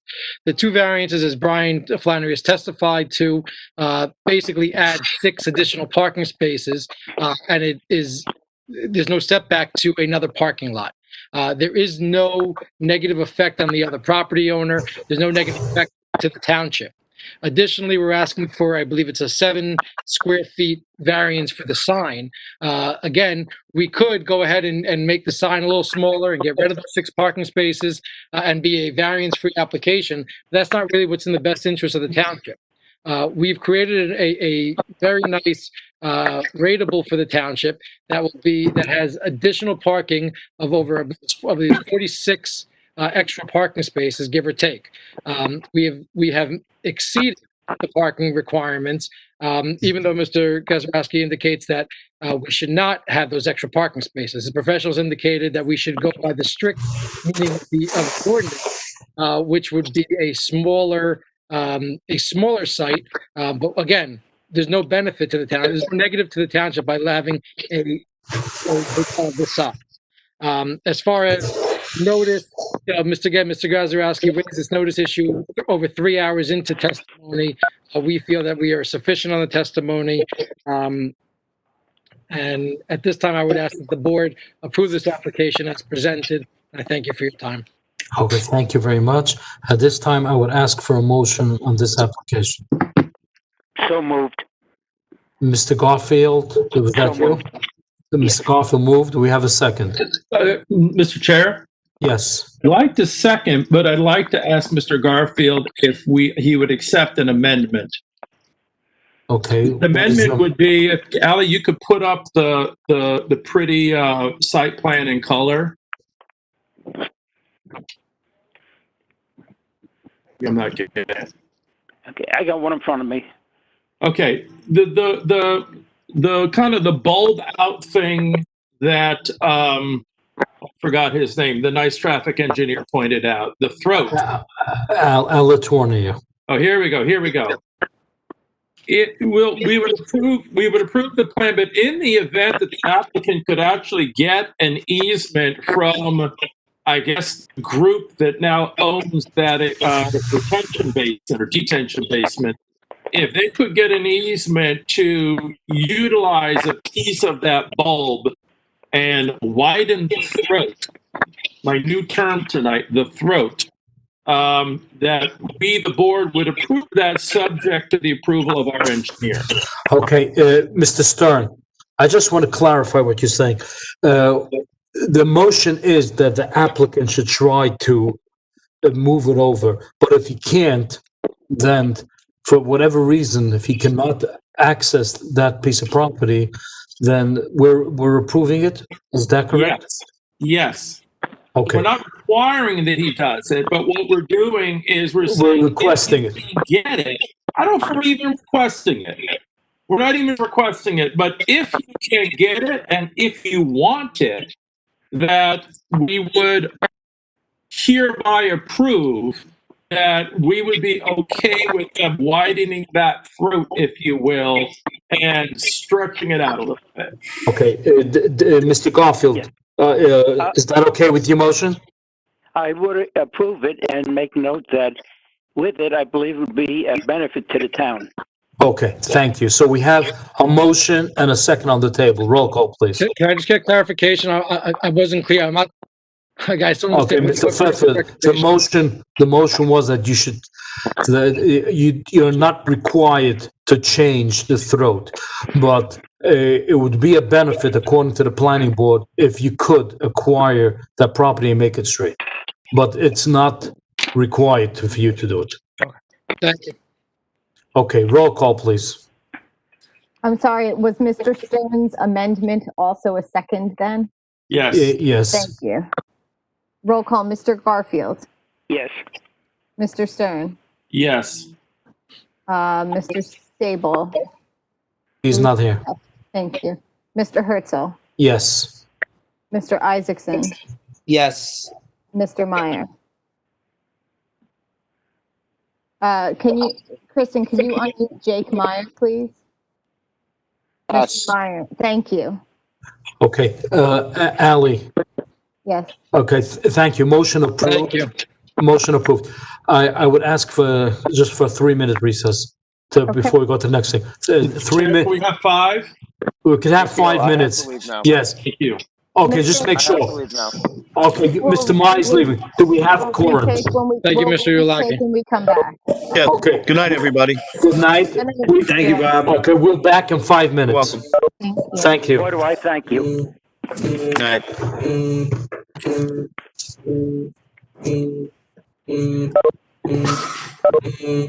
Hey, Brian? Brian, are you there? I am. Hey, we're on. Yes. In 5 minutes.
What's that commercial where they eat the candy or the nuts and it crunches and Okay.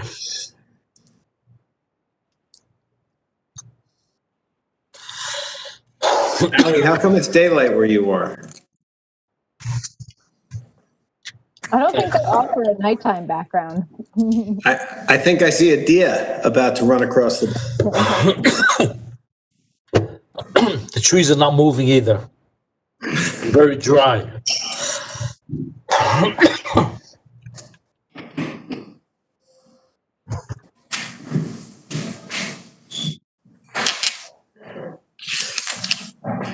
That was boring watching that last one.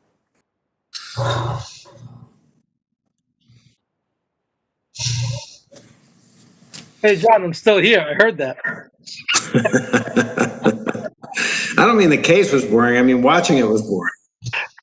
All right. All right, now I'm signing off. Have a good night.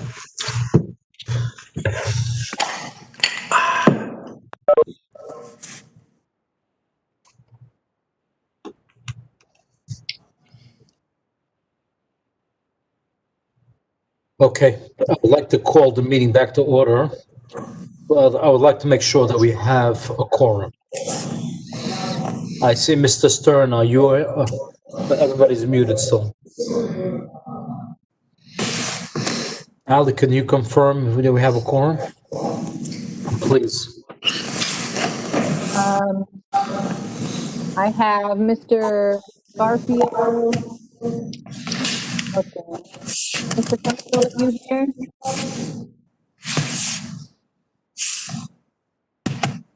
Kristen, can you mute John for a minute, please?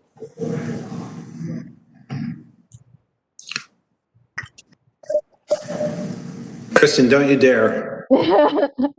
Thank you.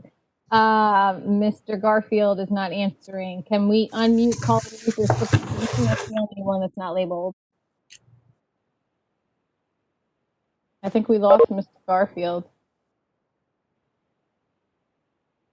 Maybe Kristen's not back yet. Hold on. I can take. I said 3 minutes. Bruce said 5 minutes.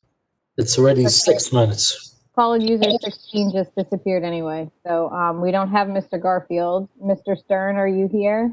I'm here at 6 minutes. I apologize to the chair for being 5 minutes. Mr. Flansbaum So- says it comes Needed back. divine guidance. Okay, what's, Mr. Isaacson, are you there? He's muted. I'm here, Mr. Chairman. Okay, thank you. Who else we have? Justin. Justin, are you there? I'm here, Chairman. Okay, thank you. Dave Garfield is here. Okay, so we have a quorum. We're calling the meeting back to order. Ali, please announce the next application. Do you want me to do it? No, I got it. Our next application is SD 2446 made by Chazadeh School in Day Lakewood. Chasdei Sklenda Lakewood. That's what I said. That's what I asked you if you want me to say it. It's a minor. I've been saying it that way in my head for years. That was wrong. The Okay. minor subdivision to create 4 lots from 2 on Park Avenue. Okay, thank you. Terry, on to you if you're here. Yes, I am, Chairman. I'm reading from my August 28th review. Going to the bottom of page 2 under section 1 zoning. It's permitted uses. No bulk variances have been requested nor identified on the plans. We'll ask for confirming testimony very shortly that none are sought. Parking has been addressed in terms of number. And then finally, the only relief that we know is necessary for the application is with respect to providing the street trees along Park Avenue. Okay. Thank you. Okay. Mr. Penzer, are you the attorney for this applicant? Mr. Penzer, you're muted. Okay. Mr. Penzer. Good evening, Chairman and members of the board. Abraham Penzer, I'll be hearing on behalf of Hasidus Galenda Lakewood. And without further ado, I would ask you please swear in Brian Flanagan. Mr. Flannery, do you swear from testimony you give before this board will be the truth, the whole truth, and nothing but the truth? Brian Flannery, Jackson, New Jersey, licensed professional engineer and professional planner. Mr. Chair, Yes. accept Mr. Flannery as next We do. Fields. Yeah, also as a traffic engineer. Familiar with Ocean County, though, not Middlesex. Okay, Why not, Brian? You can handle it. okay. Please So- proceed, Ryan. The subject property is 2 lots, 150-foot width on Park Avenue. There's 2 existing houses, and we're proposing a subdivision that provides for 2 duplexes. As you can see on the tax map that was submitted, it's in an area that has a lot of townhouses and duplexes. We submitted an aerial, which is similar to, it's what's up on the site. You can see all the other duplexes and townhouses in the area. It's a use that's going to fit well into the area. It's a very simple application with no variance relief requested. What exists today is a 50-foot strip with a house on it, 50 feet of trees, and a 50-foot strip with a house on it. What we're proposing is subdivision that's going to leave the 50 feet of trees, which are deed restricted, and provide for a duplex on the remaining side of each of those. With respect to Terry's report with request of variances, no variance relief will be required. The duplexes will fit between the 7-foot side yard setback and the conservation on both sides, and will comply in every respect with the ordinance. As indicated, we're indicating that a minimum of 4 parking spaces per unit will be provided if the proposed duplexes have more bedrooms, then more parking will be required. No variance relief is required. You would like to talk about the trees? The only relief we're asking for is a design waiver with respect to street trees along Park Avenue. And you can see from the aerial that's submitted, there are trees already existing along Park Avenue. And my testimony is that existing trees that are there, we maintain to the maximum extent practicable, and that the existing trees that are there comply with the intent of the ordinance with respect to the street tree. Okay. Testimony was requested on whether there will be basement apartments, and the testimony is that there'll be regular Lakewood duplexes, the same as all the other duplexes that you can see on the aerial that was submitted, and we'll comply with all the additional comments in the RVE report. Mr. Penza, this has anything to do with the synagogue or no? It's a separate duplex. Separate duplex, correct. Okay. And I hate to use these words. This is a by right application, and I'm embarrassed there's not a single variance. Okay. Any questions from any board members? So what's with the wood, through the chair? Yes. Why are the woods deed restricted? How did that happen? Because the property was an undersized property that the township sold specifically because it was undersized. And they said they would give it to them in order to give some more woods over there, but you can't build on it. Wow. Okay. And what does it do for you? It gives you a little bit more. Gives oxygen and O2. Okay. I didn't know you were a tree hugger, Mr. Penza. Okay. Yes. Okay. Thank you. Any other questions from any board members? Lady Isaacson through the chair. Yes. Brian, can you just point out for me the design of the duplex? I don't see a duplex in this rendering. There's no duplex shown on the plan. The setback lines are shown on the plan. So the duplexes will fit within those setback lines. It won't be any closer to the property line than the 7 feet that's indicated with the setback line. It won't It'll be totally conforming. It'll be totally conforming. So what would the total width of the duplexes be, Brian? The total width would be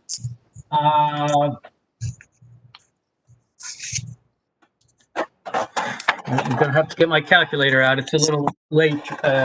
Ron drained me a little at that last application, and some of that testimony really took me. So the side is 28 feet. We have a 7-foot setback, so it would be a 21-foot um, on each side. So it would be a 42-foot wide duplex.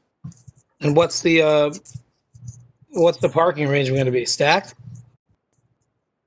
In all likelihood, it would be stacked, but you have room in the front and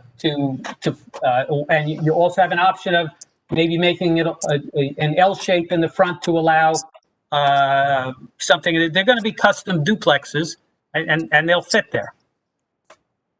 I mean, Brian, we had, through the chair,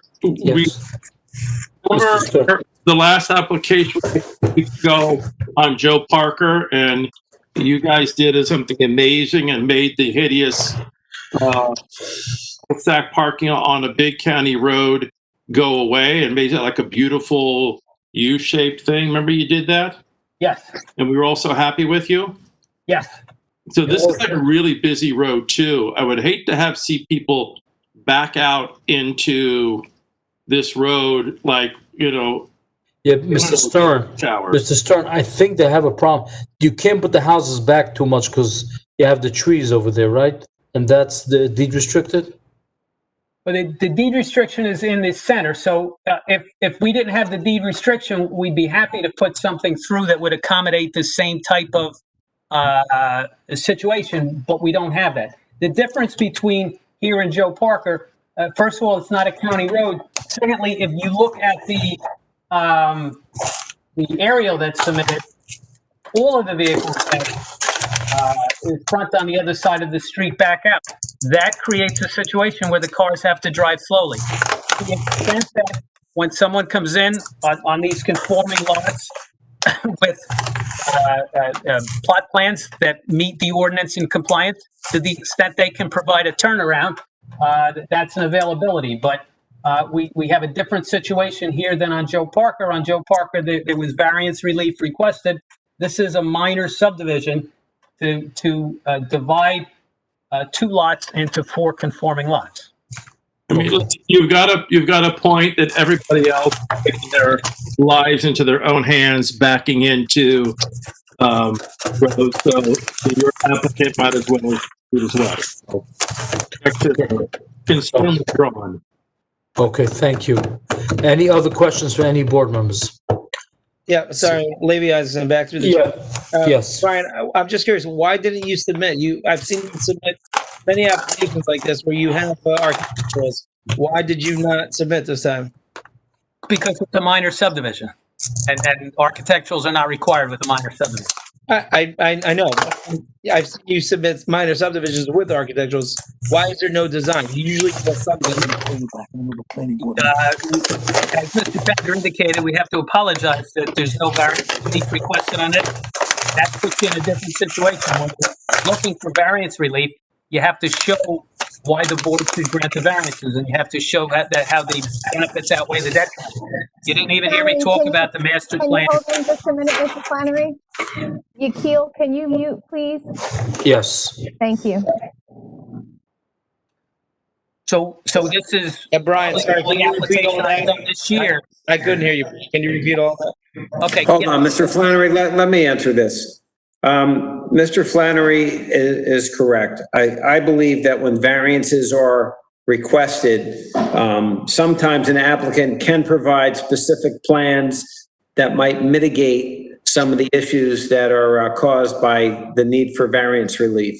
In a by right application, though, they're entitled to cut the lots up like what they want, and there are no requirements for architectural plans or layouts or anything like that. Whoever buys the lot is free to do whatever they want, provided they conform with the laws or they get a variance. So, you're right. If they wanted variances and it was something of discretion on whether to approve, you might say, well, I don't want to approve this unless I'm satisfied with the architecturals.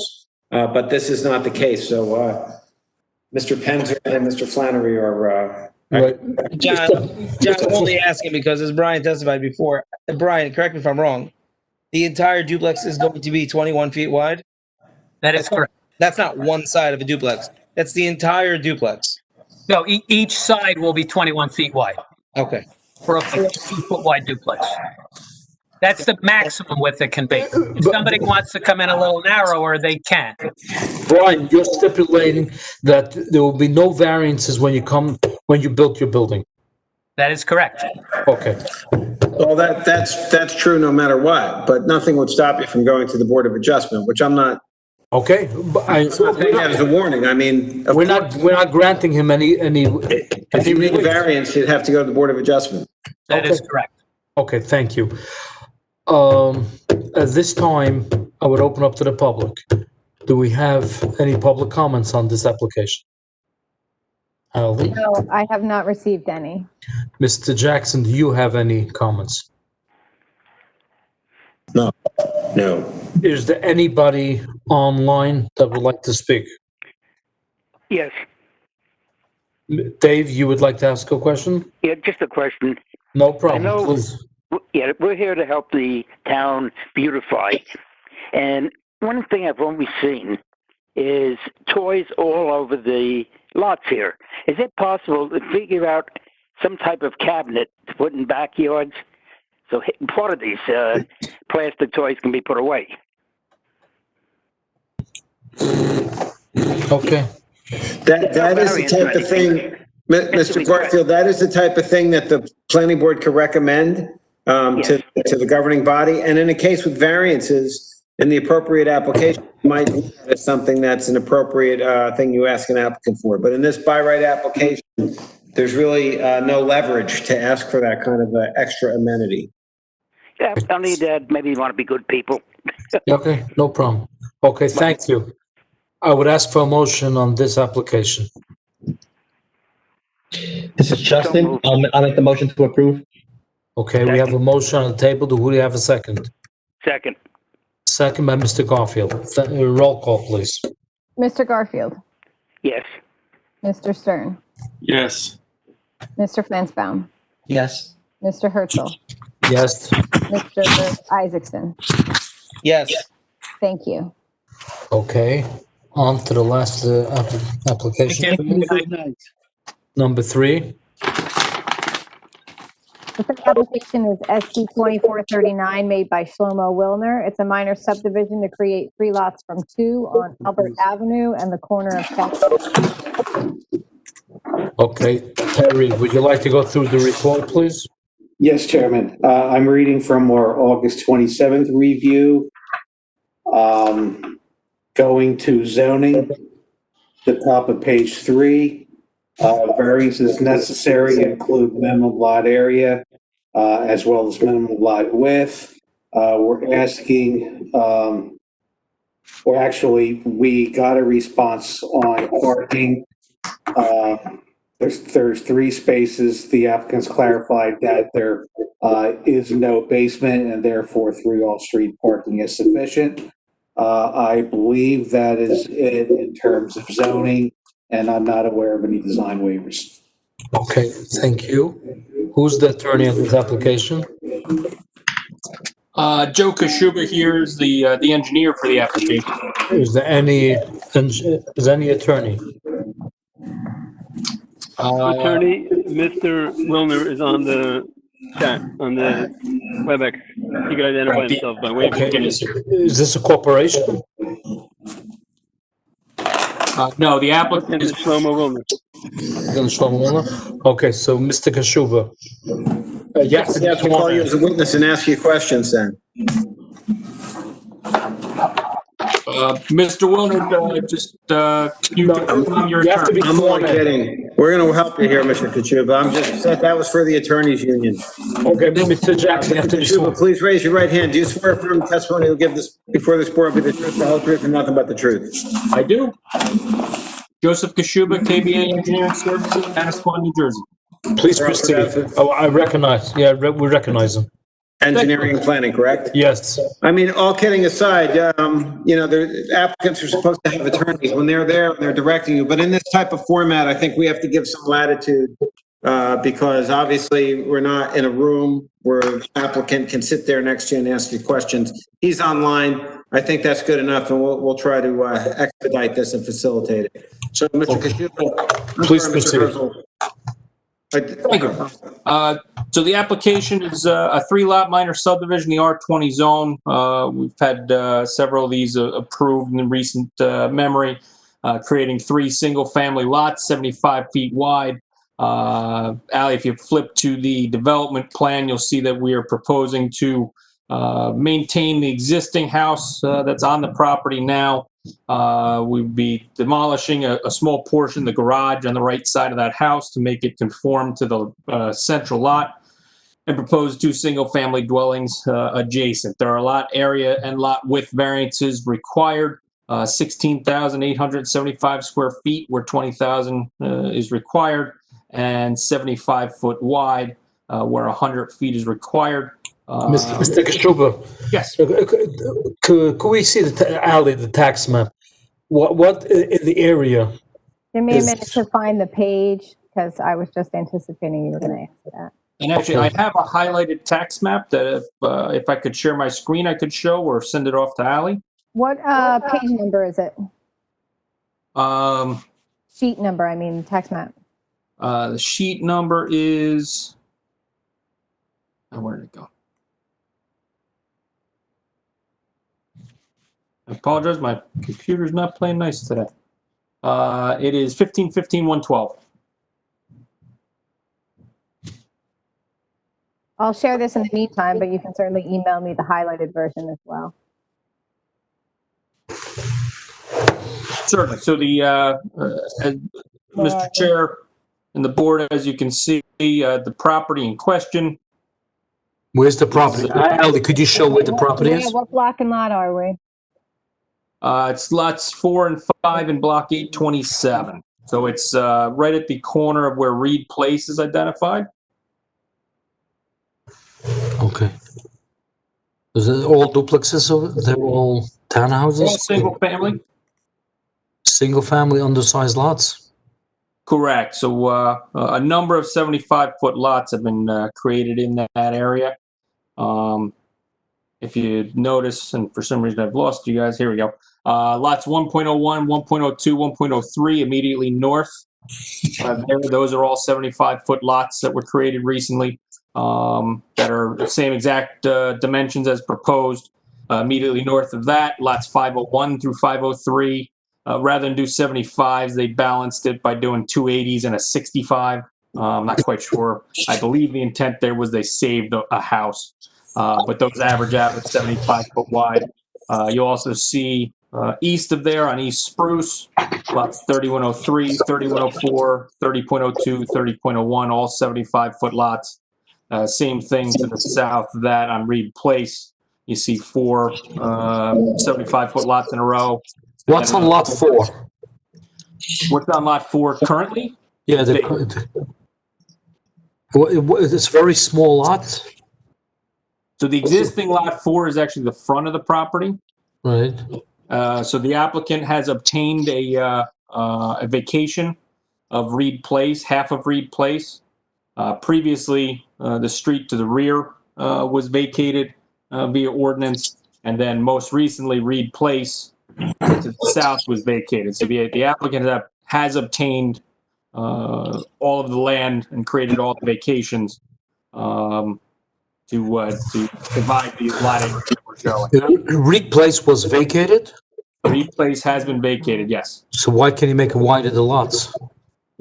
That's how wide they are with the vacation. That's okay. All right. So what percent would you say in the area is 75-foot wide? Percentage-wise, I have not quantified a percentage, but there's certainly quite a few. There are 6 immediately north of us. So of the 8 lots immediately north, 6 of those are 75 foot, and I would say probably maybe 30% of the lots in block 855 are all 75 foot wide as well. So your testimony it fits into the area. So yeah, I believe it's certainly commensurate with the area, commensurate with previous approvals, and becoming generally the standard width in this particular section. Okay. Could you go back to Terry's report? Certainly. Do you have any issues? Let's just go through the report. We have no objection to any items brought up in Terry's report. Terry did highlight 3 parking stalls. Let me talk about the parking. What's in the basement right now? Right now, there is no basement. It's a crawl space. It's going to be a crawl space, and it's not going to be 8 foot high. It'll be 4 foot high, 5 foot high. No, it's an existing home. It's a small existing home. Yeah, and the other 2 ones that you're building. The other 2 will have basements, and we're proposing 4 parking stalls per house. Okay. Should you throw down this house and build a new house, you agreed to make 4 parking spaces? Yeah, we have no objection. Okay. So the only place you're asking for 3 is by the existing house that you're not throwing down. Exactly. And they testifying there's no basement. Correct. Okay. What's with sidewalks you have on Spruce? You have sidewalks in front of your property? Sidewalks exist. They'll be repaired as necessary during construction. Curb exists. We are proposing street trees. We've added 1 additional street tree as requested by the board engineer. We will provide all the plan amendments being requested in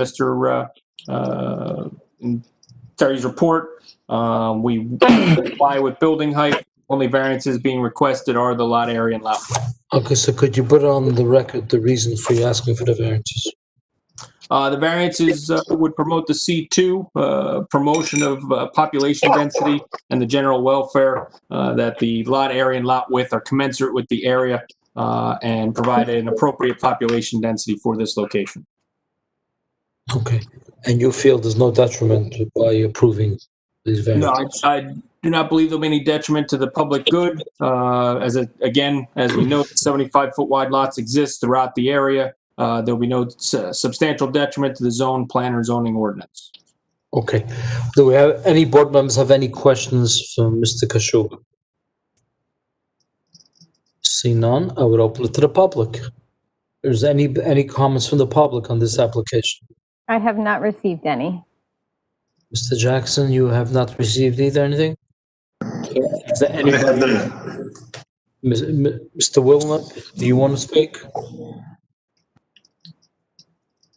He's muted. He's in 3 times. I don't know, 4 times, 5 times.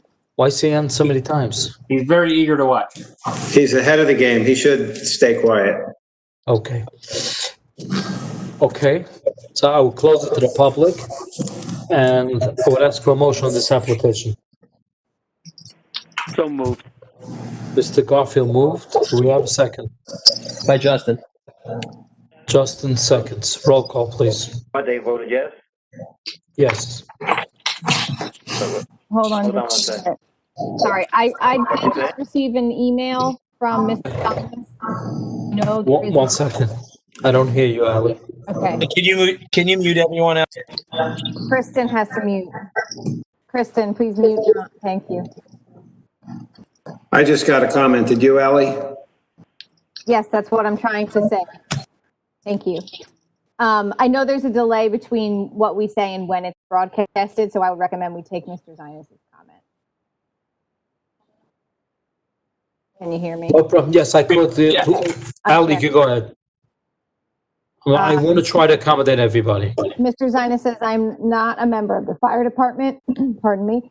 The nearest fire hydrant is over 1,500 feet away. I believe an additional hydrant should be added on Albert Avenue. Please address this issue. Then he just commented because I wasn't answering. So, Ali, do we have any comments from the fire department on this application? I will check. Typically on a minor subdivision, we don't. And I would ask.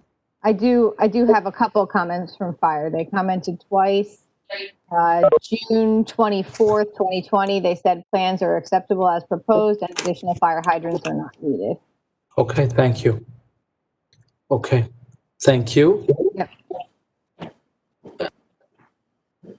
Okay, I would ask for a motion right now. Let's go back to the motion. I'm closing it again to the public, and I'm asking again for the motion. So, Mr. Garfield, you made a motion to approve. Mr. Garfield? Is he muted? No, I'm here. So you made a motion to approve, is that correct? Yes. Okay, Mr. Flansbaum, I think you seconded. Yes, I second it. Okay, roll call, please. Mr. Garfield, Yes. Mr. Stern, Mr. Stern, Mr. Stern is muted. Mr. Stern, you're muted. Jason, can you unmute Mr. Stern?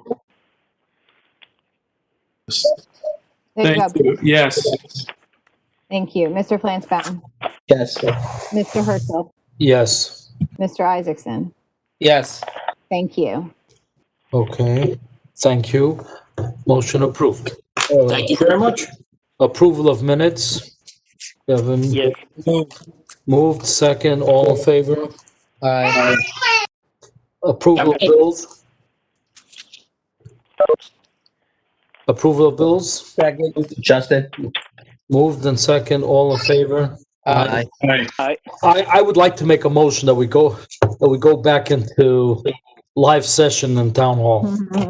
Who wants to Hey. second that? I have good news. We have nothing scheduled for next week. So Woo-hoo. no meeting next Tuesday. Okay. Harry's smiling ear to ear over there. Is that something I said?